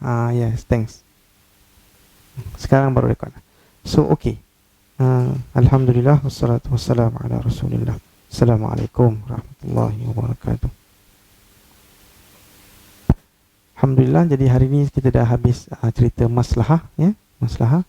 Nah, siapa yang berminat untuk cek apa meaning dia, cerita dia, boleh search dalam YouTube. Letak je maslahah ataupun masalih mursalah. Ada ramai ustaz lain yang menceritakan tentang perkara ni. Kita boleh dengar perspektif orang lain. Okey. Dan Syekh Nuruddin Lemo pun ada bercakap dalam bahasa Inggeris dalam maslahah ataupun masalih mursalah, insya-Allah. Okey, jadi kita habis cerita ini. Hari tu kita dah bincang sampai ke hijrah. True or false? Dalam sirah. Sirah dah sampai ke hijrah . Okey. Bermulalah tahun 1 hijrah, iaitu bermula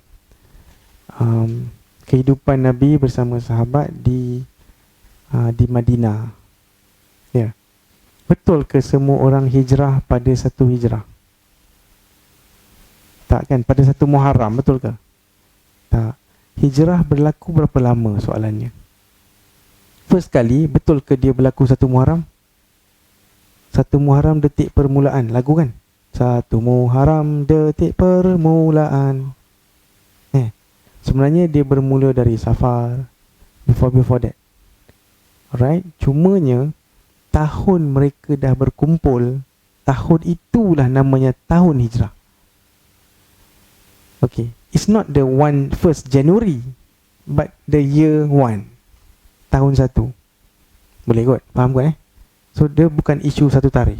Okay, soalan seterusnya. Sahabat-sahabat Nabi berhijrah bersama Nabi dalam lingkungan masa berapa lama? Beberapa hari? Seminggu? Okey, sahabat bergilu. Kemudian Nabi pun join. Saya nak tanya, selang masa mereka semua berhijrah, berapa lama? Bulan. Okey, berapa bulan lebih kurang? Try. 2 bulan? Good try. Lain? Hijrah berlaku berapa lama? Angka nak try? Tak boleh, tak boleh nak bayang Kita tengah cakap pasal hijrah yang Nabi hijrah dari Mekah ke Madinah. Yes, leave the Habasyah alone. Habis dah tu. 4 bulan. Okay, jawapan dia apa tau? 8 tahun. Yes, 8 tahun. Dari tahun 1 hijrah sampai tahun 8 hijrah, siapa yang masuk Islam wajib hijrah ke Madinah. Sebab itulah kenapa tahun 8? Why? Nabi dan sahabat-sahabatnya berhijrah. Apa tempoh hijrah?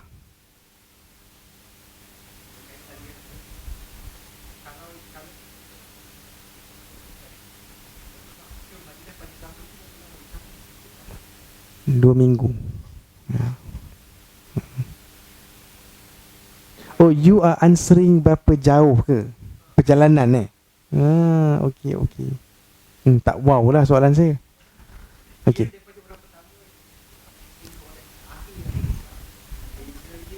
8 tahun.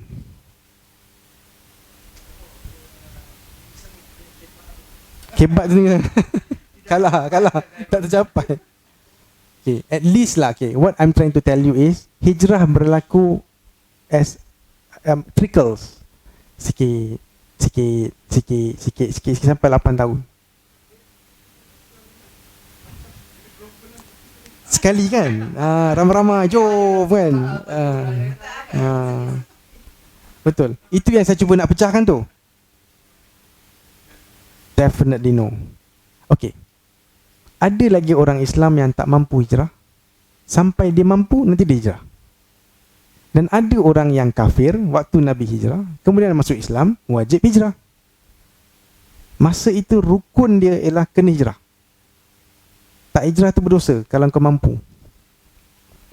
Wajib. Tapi what happened tahun 8 yang berhenti tiba-tiba tu? Fathu Mekah. Bila Madinah dah Darul Islam kira negara Islam lah, senang cerita. Kemudian Mekah pula masuk Islam. Wah, Mekah masuk Islam. Sebelum ni Mekah pun kafir. Boleh masuk Islam Jadi Mekah, bila Mekah masuk Islam, ada orang datang jumpa Nabi. Ya Nabi, aku nak hijrah, kata. Nabi kata no, tak perlu dah. Kata la hijrata ba'dal fath. Tidak ada hijrah selepas al-fathu. Fatah maksudnya buka. Buka apa? Pembukaan kota Mekah. Fathu Mekah Okey. Nabi kata apa? Tidak ada hijrah selepas Fathu Mekah. Maknanya kan, kalau kau masuk Islam, kau boleh duduk dekat Mekah, no problem. Okey. Apa signifikannya hijrah? Antara signifikannya ialah once you dah hijrah, you cannot come back. Sebab kalau kita fikirkan, Nabi sebenarnya asal mana? Mekah. Itu kampung dia tau. Sampai umur dia 53 tahun dia masih di sana. Betul ke? Daripada dia hidup sampai 53. Saya dapat 53 dari mana tuan-tuan? Tuan-tuan terus. Yes, 63 tolak 10. Kan zaman Nabi Madinah 10 tahun. Kan kita ada 3 nombor yang wajib kita hafal tu. Okay, 40, 13, 10. 40, 13, 10. 53 tahun kita duduk satu tempat. Boleh lupa ke? Susah, itu kampung kita tu. Tapi bila once Nabi dah hijrah, paling lama Nabi duduk dekat Mekah pun mungkin 2 minggu lebih sikit je. 19 hari lah dulu Nabi pernah duduk sekejap. Waktu Nabi pergi Fathu Mekah, 19 days. Walaupun tu kampung dia. Boleh tak Nabi alihkan pemerintahan dari Madinah pergi Mekah? Logik tak kalau dia buat? Logik je. Itu kampung dia, itu stronghold dia, family dia kat situ. Tapi tak. Dia duduk kat Madinah, mati Madinah, kuburnya di Madinah. Dan Abu Bakar pun macam tu, Umar pun macam tu. Padahal Nabi boleh je tukar pemerintahan. Tapi no, hijrah is one way. Sebab tu kita makin naik respect kita kepada mereka. Mereka sanggup tinggalkan semua, ikut apa yang Allah suruh. Okay? Nampak macam susah kan? Tentulah cerita dia.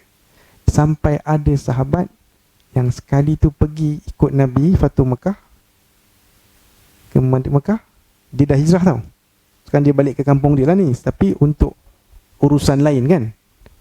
Kemudian dia sakit. Bila sakit dia menangis. Bila orang tanya kenapa kau nangis teruk sangat ni, dia sakit dekat Mekah. Dia kata takkan aku nak mati kat sini. Kenapa? Sebab orang yang hijrah, dia akan malu dengan Tuhan, dia mati dekat kampung dia balik. Kan dia dah berusaha kan, hijrah kan. Rugilah kalau dia mati kat sini juga. Aku dah hijrah tau. Siapa orangnya? Sa'ad bin Abi Waqqas. Nangis dia. Tak apa, tinggalkan itu. So we understand the magnitude of the word hijrah. Ya, Allah suruh mereka hijrah. You're right. Allah suruh mereka hijrah. Ada orang cakap, apa lagi yang Rohingya ni? Lawanlah kat negara dia. Lawanlah kat negara dia. Macam orang Chechnya, orang Bosnia dulu, lawan dalam negara doang. Lawan sampai matilah. Barulah gentleman. Ini lari ke Malaysia, ke Indonesia, ke Thailand. Dalam grup kawan-kawan saya, umur dah 42 semua. Ada tu orang cakap, sebab saya ada minta duit untuk orang Rohingya tak mampu untuk bayar delivery. Ada tengok kau dalam Facebook saya delivery. Alhamdulillah, terima kasih siapa yang tolong-tolong tu ya. Semoga Allah bagi kita rezeki yang banyak lagi. So dia perli saya lah. Tak payah tolonglah orang ni semua. Kan, suruh orang berjuang di negara mereka. Maka saya pun cakap, bro, Nabi kita pun keluar dari kampung dia bila orang bully dia, betul tak? Kan bila orang bully Nabi dekat Mekah, Allah suruh Nabi keluar dari Mekah, bukan suruh lawan sampai mati. Keluar dari Mekah. Maksudnya there's something called hijrah, and our prophet did it. So salah sangat ke apa yang orang buat? Keluar dari tempat yang hostile untuk cari hidup yang lebih baik. Dah tak ada mesej dah. Alhamdulillah. Sentak betul, terdiam dah. Okay. Oh, Nabi kita pun lari. Faham tak? Saya tak nak sebut Nabi kau pun lari kan. Tapi kau baca betul-betul sejarah kan. Come on, janganlah ikut perasaan kau je. Itulah ceritanya. So hijrah habis. Hijrah. Boleh? Susah kan? Okay. Hijrah.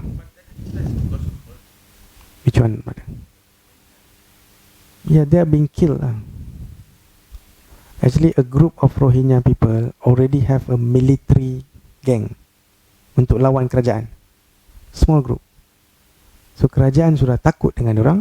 Kerajaan anggap semua orang yang lelaki, able body. Mana tahu kau group sana. What they do is they put dalam detention.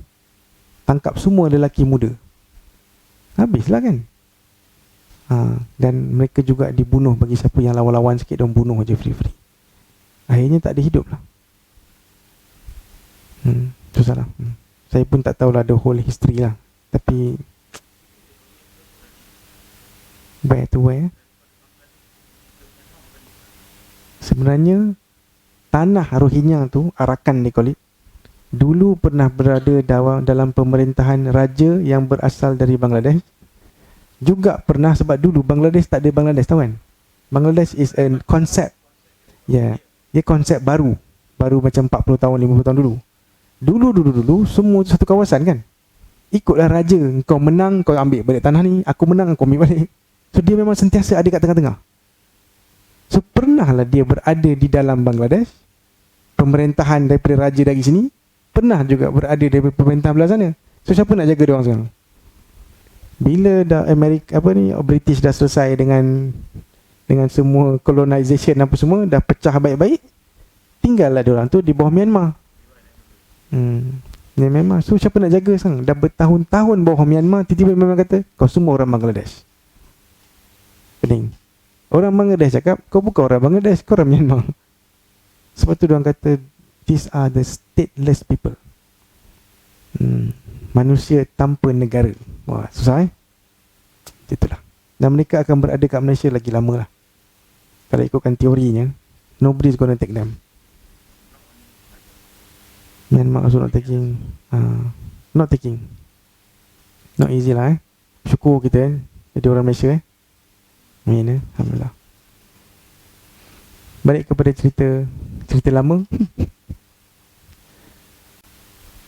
Tidak ada hijrah setelah Al-Fath Siapa kat sini tahu satu buku namanya Fathul Bari? Siapa pernah dengar? Okay. Pernah dengar? Fathul Bari. Pernah? Ustaz Fathul Bari pernah dengar, tapi nama dia nama buku sebenarnya kan? Okay, betul. Bapak dia ialah mufti dulu. So dia agaknya diminat dengan buku tu. Dia bagi nama anak dia nama buku. Sebenarnya nama buku Fathul Bari tu nama buku tau. Bukan nama manusia. Pernah dengar Fathul Bari? Bukan orang. Fathul Bari. Fath maksudnya pembuka, Bar maksudnya kebaikan. Pembuka kebaikan. They just give a name of a book lah. Okay. It's a long book lah. Very long book. Fathul Bari, long book Banyak jilid lah I'm talking about. Kalau Melayunya 36 jilid. Kalau Melayu dia. Tak apalah. Nak cerita tu je. Ada cerita lain tapi malas lah. Pernah dengar buku Okay, at least 5 of you pernah dengar. Okay, sajalah for the people who are interested only. Fathul Bari juga disebut oleh ulama kitab Al-Fath. Faham tak? Sebab it's so grand, you tak payah bagi nama penuh. Cakap sikit orang faham dah. You faham maksud saya? If I'm so famous, I'm a medical doctor, I'm Dr. Jeff so famous in KL, siapa ceramah? Doktor tu lah. Oh, semua kenal. Doktor tu je. Pada doktor yang bagi ceramah banyak. Doktor tu je famous lah ni. Doktor tu bagi ceramah. Oh, doktor tu Jeffrey lah tu. Walaupun kau pun doktor, kau pun doktor, kau pun doktor. Doktor tu bosku. Bosku tu dia kan. So Fath, banyak je kitab nama Al-Fath something. Fathul Mu'in, Fathu itu, Fathu ini. Tapi kalau Al-Fath, the book by the name of Al-Fath, without the full name and the author, orang tahu itu kitab karangan Ibnu Hajar Al-Asqalani. Namanya Fathul Bari. Okay. Dia penerangan kepada semua hadis Bukhari. Bukhari dia tulis buku, dia tulis hadis, tapi hadis sahaja without explanation. So now, siapa yang buat explanation yang terbaik? We have hundreds of explanations. Buku syarah dia call it. But the best buku syarah is written by Ibnu Hajar. Are you following me? Yang ni tak faham pun tak apa tau, saya saja je. Okay. Buku tu dia kadang-kadang ulama akan cakap, dan di dalam Al-Fath juga disebut gini. Faham tak? Al-Fath cukup. Is that lah. Okay, it's so famous lah. And somebody wrote that, kan saya kata ada banyak buku yang memberi syarahan tentang hadis Bukhari. Mungkin kita ada 100 kitab tau, by 100 different people mensyarahkan hadis-hadis dalam Sahih Bukhari. Power kan? Okay, maknanya rumah bilik ni macam penuh dengan buku-buku tu je. Buku mensyarahkan hadis-hadis Bukhari.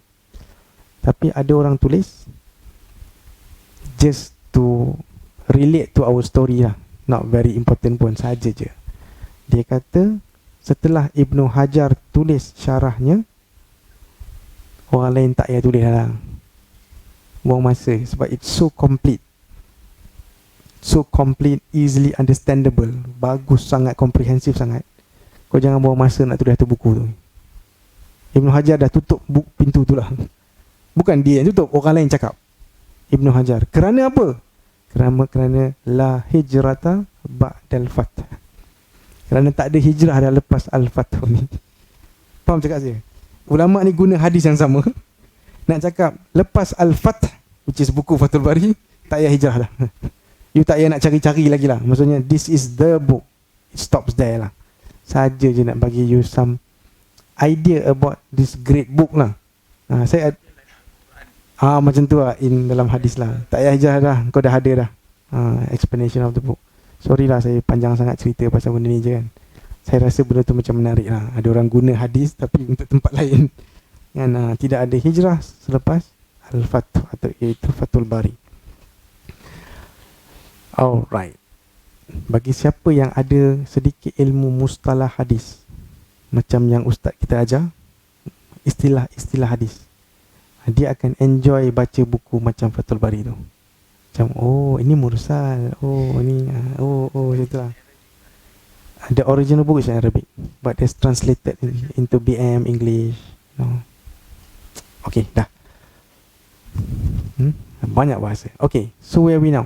Hijrah So at least we know, bubur dalam Facebook, tanya kawan-kawan, berapa tahunkah terjadinya hijrah? Jawapan dia 8 tahun.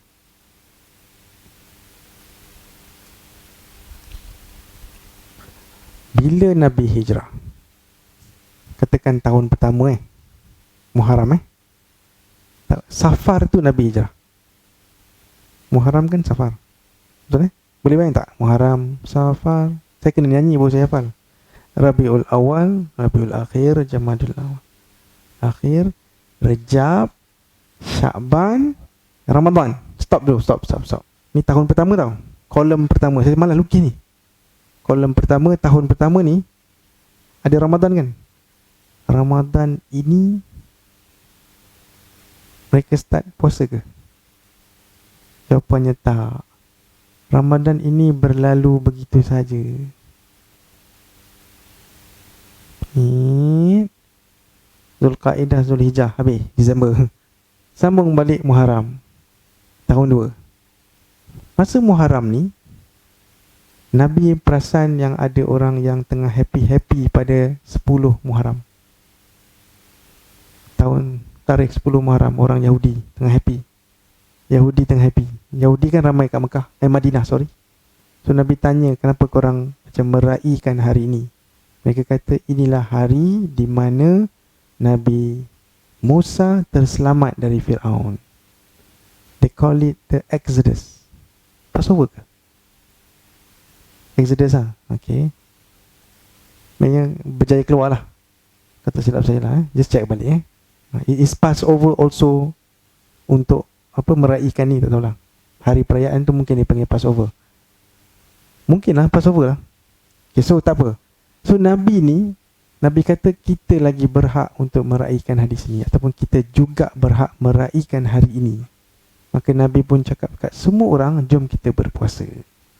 Itulah bermulanya puasa Muharram. Okay.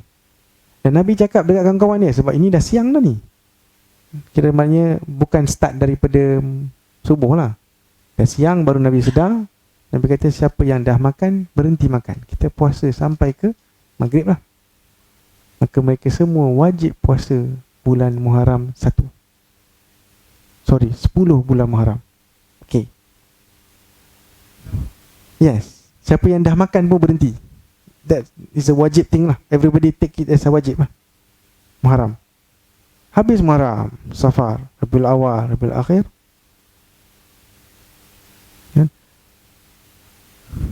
Only one day it started lah.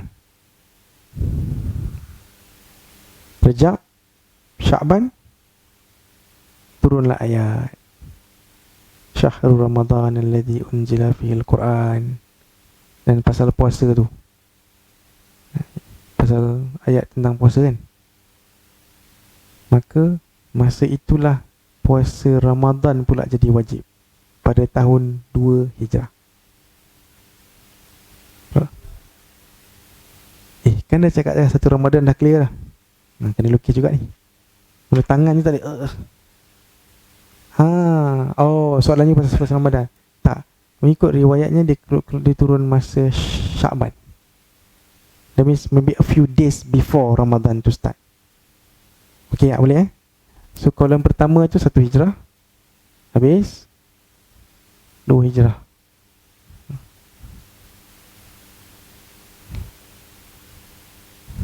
Muharram, Safar, Rabiul Awal, Rabiul Akhir, Zulhijjah.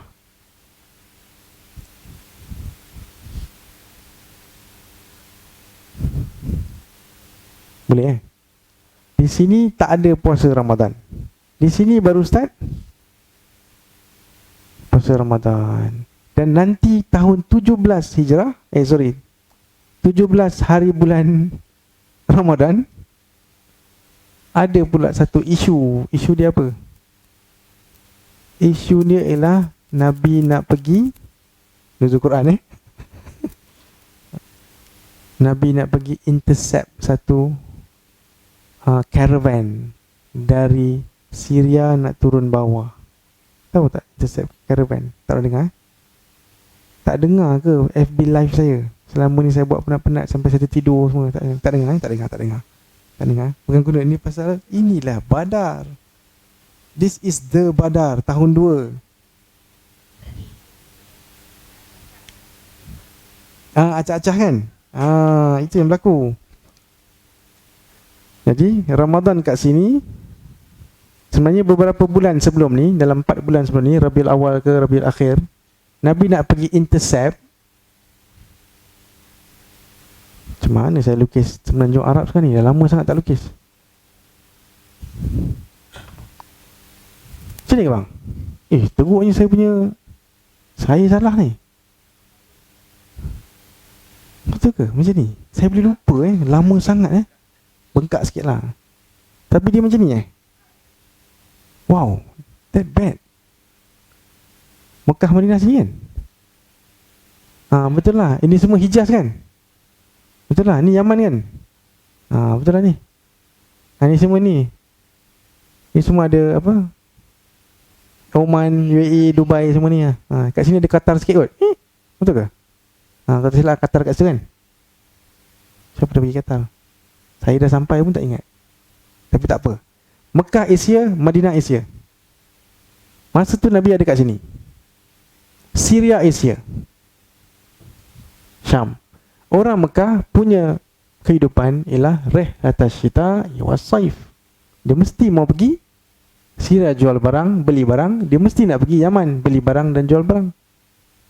Jadi Nabi tahulah ini time dia orang pergi. Sebab itulah Nabi punya family, Nabi punya kehidupan dulu pun gitulah. Rihlah syita, rihlah saif. So bila Nabi perasan ataupun dah dapat spy, Abu Sufyan datang bersama 35 orang dengan harta, dengan barang dagangan. Jom kita pergi intercept mereka. So Nabi bersama kawan-kawan pergi intercept si Abu Sufyan bersama dia punya barang. Tapi Abu Sufyan pandai, dia ambil jalan laut, tepi laut dah. Tak tahulah macam mana tepi laut punya, di pesisiran pantai ke apa dah. Terlepas sampai Syria. Maka cubaan nombor 1 gagal. 4 bulan selepas tu, iaitu pada bulan Ramadan, Nabi dapat tahu mereka dah on the way balik pula. Kira penjagaan semua selesai, on the way balik. Bawa dagangan jugalah, of course. Sebab dia dah beli, dia akan jual balik kan. Ataupun dia dah jual, dia akan beli something else. Dia bawa turun, Nabi pergi intercept sekali lagi. Berjaya atau gagal? Gagal juga kali kedua. Sebenarnya percubaan Nabi dengan Abu Sufyan gagal 2 kali.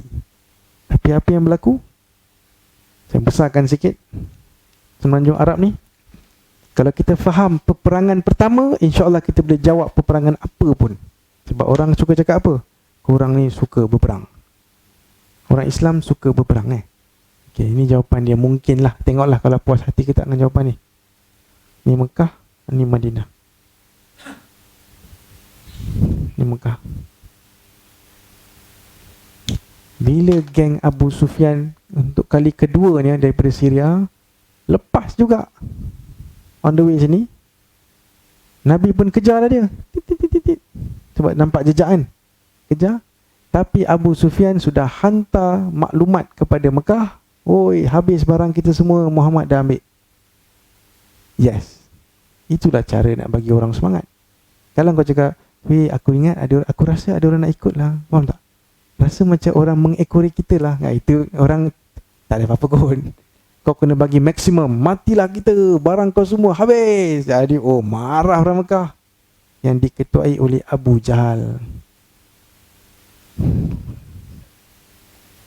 Bagus. Soalan tu terbaik. Kenapa Nabi Muhammad nak intercept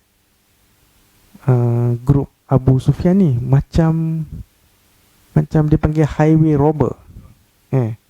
Macam lanun lah sekarang. Lanun jalan. Biasa lanun dekat laut Apa jawapan ni? Siapa nak cuba? Orang Islam ni. Nabi dituduh lanun. Usul fiqh kan? Okay, usul fiqh jauh. Try dulu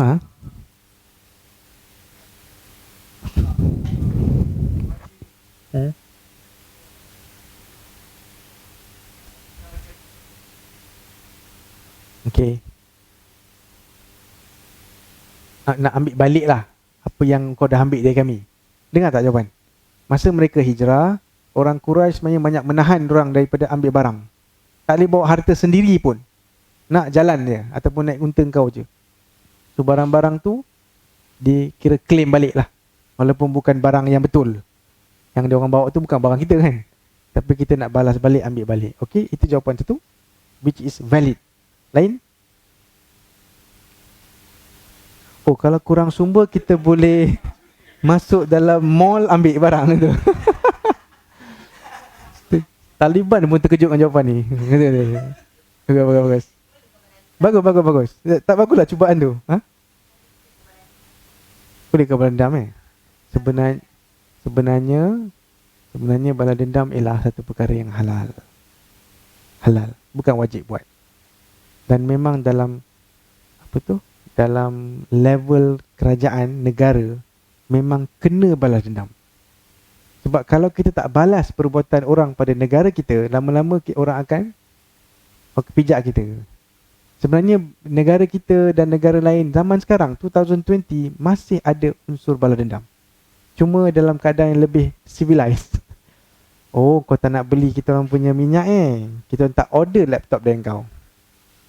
Kau tak nak buat macam ni kita tak bubuh dah iklan-iklan kau. Betul lah. Sentiasa ada balas membalas. This is very normal lah. Balas dendam boleh? Individu boleh balas dendam? Individu boleh.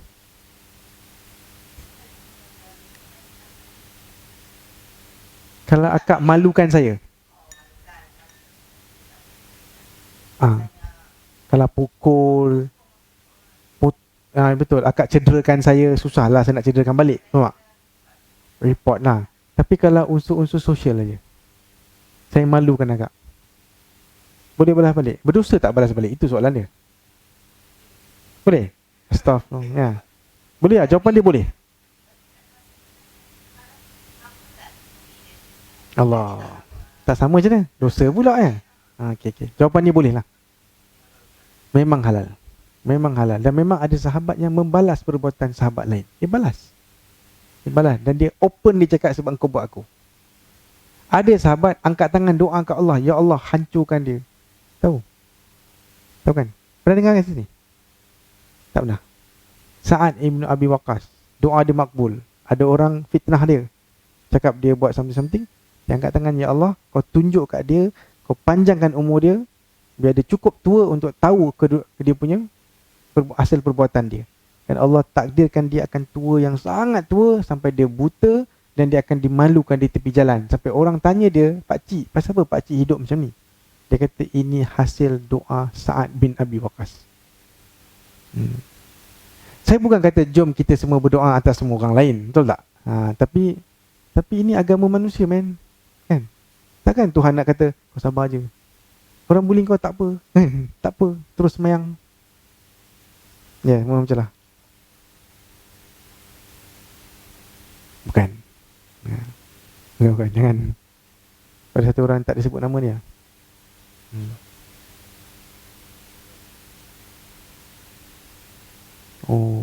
Bukan lah. Okey, ini satu jawapan ni lah, ambil balik duit. Kau dah ambil duit aku kan? Aku dah ambil balik duit. Walaupun barang tu bukan one to one lah, not the exact barang. Okay. Jawapan nombor 2 ialah, itulah dia cara mereka berpolitik masa tu. Sebab kita dah ada 2 cerita sebelum ni, saya tak nak cerita the whole thing lah.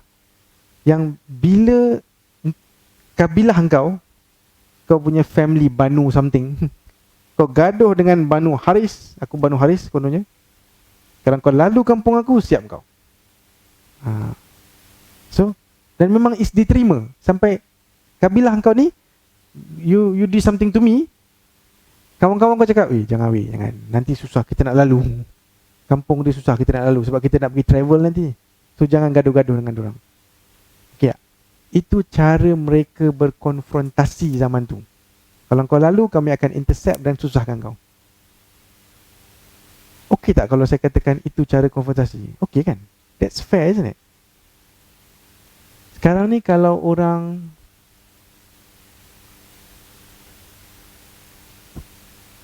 balas-membalas US China, orang bantai Huawei, China akan bantai iPhone kan. Cari ya jalan macam mana nak gaduh kan.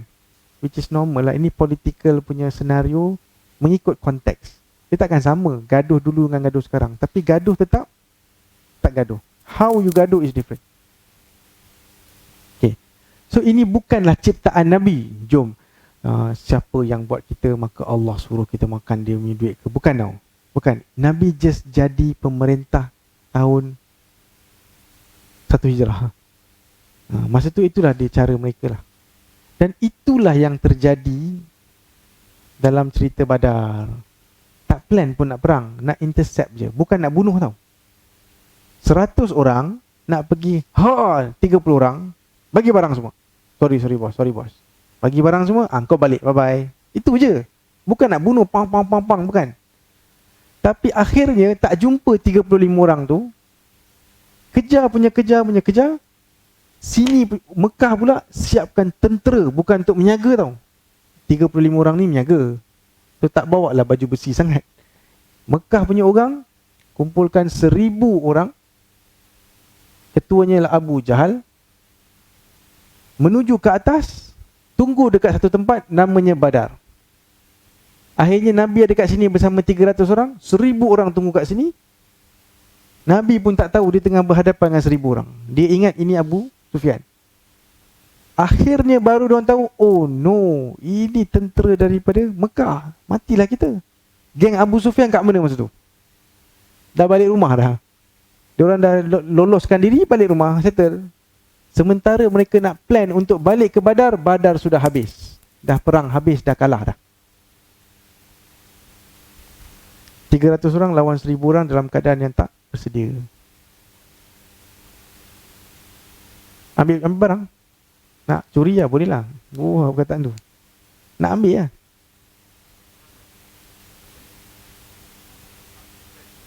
Yes. That's why mereka dianggap veteran perang yang mahal lah. Dan Allah ampunkan mereka. Sebab apa tahu? They could have said, Nabi, apa ni? Cakap nak pergi sergah orang. Apa 1000 orang macam ni? Matilah kita. Kan they could have said that and just balik. And Nabi couldn't have said anything. Sebab Nabi tak janji dengan diorang nak perang tau. Janji pakai singlet aja, faham tak? Macam pakai kain plekat apa, jom kita pergi je kan. Nanti diorang akan tinggal, barang kita ambil. Rupa-rupanya berhadapan dengan 1000 orang. Sebab tu Nabi doa sampai jatuh baju dia. Ya Allah, kalau kau tak tolong kami sekarang, habislah kami. Tak ada orang akan doa, tak ada orang yang akan sembah kau lagi. Nabi dah doa dengan doa yang agak apa? Memaksa Tuhan. Kita pernah paksa Tuhan. Ya Allah, kalau kau tak bagi aku naik gaji ni, aku tak tahu aku buat apa. Ini paksa Tuhan. Ya Allah, murahkan rezeki aku. Ini last aku minta ni. Ugut Tuhan. Nabi seolah-olah ugut Tuhan. Kalau kau tak menangkan kami hari ini, sebab Nabi pun risau. Betul tak? Logik tak? Itu doa orang risau lah tu. Doa orang confident. Ya Allah, tolong kami dengan apa cara pun. Amin kan. Itu relax. Ini Nabi tengah anxious lah tu. Ya Allah, kalau kau tak tolong kami kali ni, I don't know if after this ada orang akan sembah kau lagi. Wow. Sampai Abu Bakar datang dan pakaikan balik Nabi punya baju atas ni, which is kain lah sebenarnya. Dia kata cukuplah, Allah mesti akan jawab apa yang kau minta. Akhirnya Allah turunkan apa? Turunkan malaikat. 1000 malaikat akan turun bersama dengan Jibril sekali. So Nabi pun akan panggil Abu Bakar masa tu. Kata Abu Bakar, bergembiralah. Malaikat dia pun dah turun untuk tolong kita. Dan waktu tu happy lah orang Islam. Sebab Nabi kata malaikat turun. Orang Islam bukan nampak tahu malaikat turun macam tu, faham tak? Dia just dengar Nabi cakap je. Sebab orang Islam sepatutnya tak nampak sangat malaikat. Tahu tak apa malaikat tu untuk siapa tengok? Untuk orang, untuk musuh. Musuh je patut tengok malaikat sebab dia orang yang patut takut. Orang Islam patutnya lawan macam kita 300 orang. Jangan lawan macam kita 1,300, nanti jadi malas kan. Subhanallah.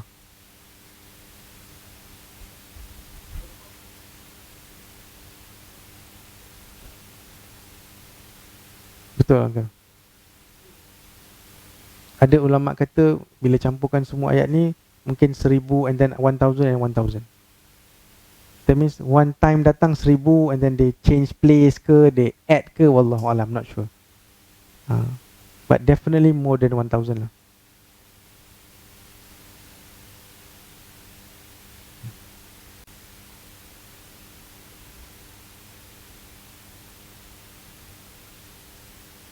Okay. Macam mana contoh? Untuk satu.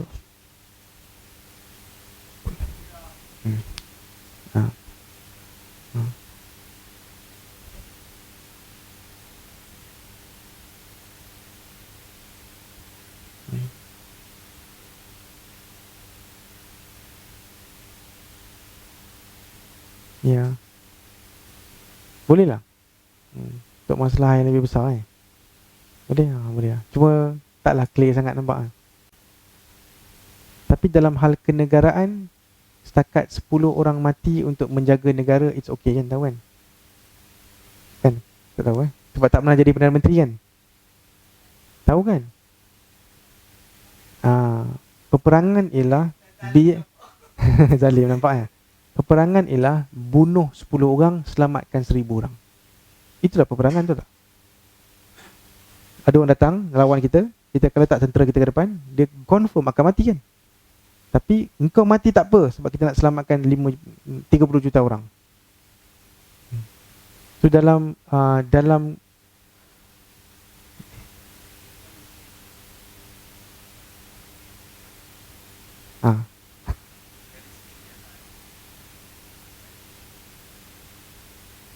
you can say that bila dah macam saya sendiri, saya boleh je cakap, kenapa saya nak ada kat depan sekali? Kan, sebab saya yang, contoh saya test orang, saya yang check mulut orang. Bahaya kan kalau dia hacum kan, kalau dia sneeze ke whatever lah. Kenapa aku nak duduk kat rumah macam korang semua duduk rumah kan? Contohlah kan, aku nak duduk rumah. Tak boleh, sebabkan tanggungjawab kan. Sebab bukan semua orang boleh buat kerja tentera, dan bukan semua orang boleh buat kerja macam medical kan. So we are at the front line lah. Memang risking the life supaya lagi ramai orang boleh hidup dengan selesa. You mean who died? Yes, definitely. Dan insya-Allah itu mati syahid lah, sebab diorang menjaga orang lain kan. Somebody has to be there lah. Di Malaysia ke, sangat tak ramai. I think easily I can remember is 2, less than 5. Yang saya boleh ingat cerita dia 2 kot.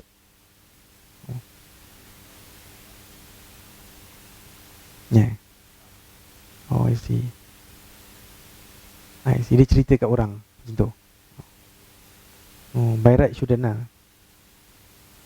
Okay. So faham ke cerita intercept ni? Faham Jadi perang pertama ialah perang yang dibenarkan untuk kamu berperang. Cuba dengar baik-baik. Dengar baik-baik Orang anggap jihad is part of Islam. Islam is all about bila kita nak gaduh. Mana perang? Tak ada perang ke? Bosan lah. Mana next kita nak perang dengan siapa? Orang ingat itu Islam. Sebenarnya pembunuhan pertama ataupun peperangan pertama ialah mereka sangkut. Oh no. Macam mana ni? Kemudian keluarlah ayat uzina. Maksudnya dibenarkan, diizinkan kamu berperang. Faham tak? Seolah-olah Nabi kena minta, ya Allah, kita tak ada peluang ni, kita terpaksa berperang. Dan engkau diizinkan untuk engkau berperang. Bukanlah agama ni datang dengan peperangan. Maksudnya Nabi turun wahyu pertama pun dah, kamu akan lawan dengan orang, kamu akan berperang, bunuhlah kan. Tak ada. Untuk mengizinkan mereka untuk berperang.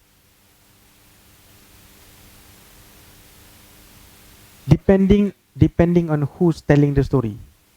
Because I could just forget the whole intercepting story and say, dan pada satu hari 13-17 Ramadan mereka bertemu di Medan Badar. If I just tell you that story, you akan ada idea apa? Oh, diorang plan ni, betul tak? Oh, planning, tapi cuma diorang dapat 300 je, pelik lah. Tak datang pula dengan 600 Kenapa tak datang 1000? Itulah yang kita semua belajar dari kecil. Apa dia? Mereka pun bertemu di Medan Badar dan mereka pun lawan dan Allah bagi bantuan kepada orang Islam, kita menang. Bam, habis. So idea budak-budak ialah Nabi plan untuk perang. It's in the books. Bukan, it's not something that I cook up lah. Of course lah. If I cook up, very bad lah. not the word.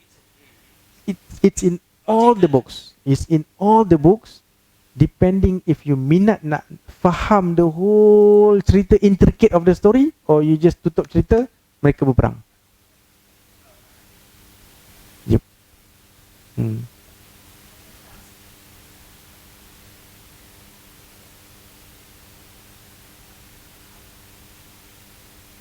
Ya. Untuk pada. Guess what? Betul. Dan pada pandangan saya, setelah saya mengajar lama dan belajar dan majoriti ustaz pun faham macam tu. Majoriti pengajar sirah pun faham macam kita faham kat sekolah rendah menengah. They don't really know the details, what really happened, the why. Itu tuduhan berat dari saya lah. Tapi you can try lah. You can try ask lah, macam Badar ni plan ke? Faham tak? Contoh, tapi tak bagus untuk testing ustaz-ustaz kita ni. Tapi just lah macam Ustaz, Badar ni jadi macam mana? At least once lah. You do it once lah. Do it once lah, just to clear. Betul tak apa yang saya cakap? Nothing wrong I think kan? Okay.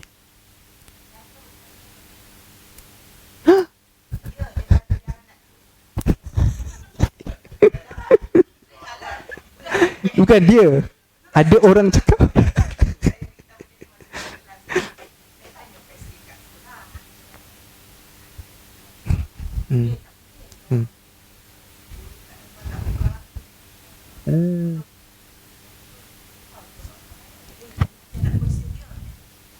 Alamak, habis.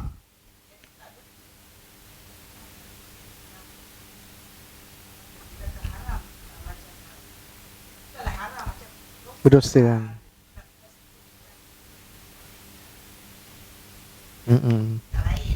Tak baiklah.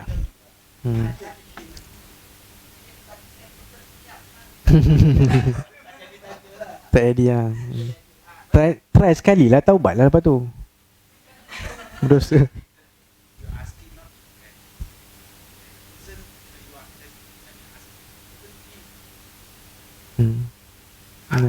Just be honest and ask and answer lah, ya. Kena kan? Ya, betul. Ya.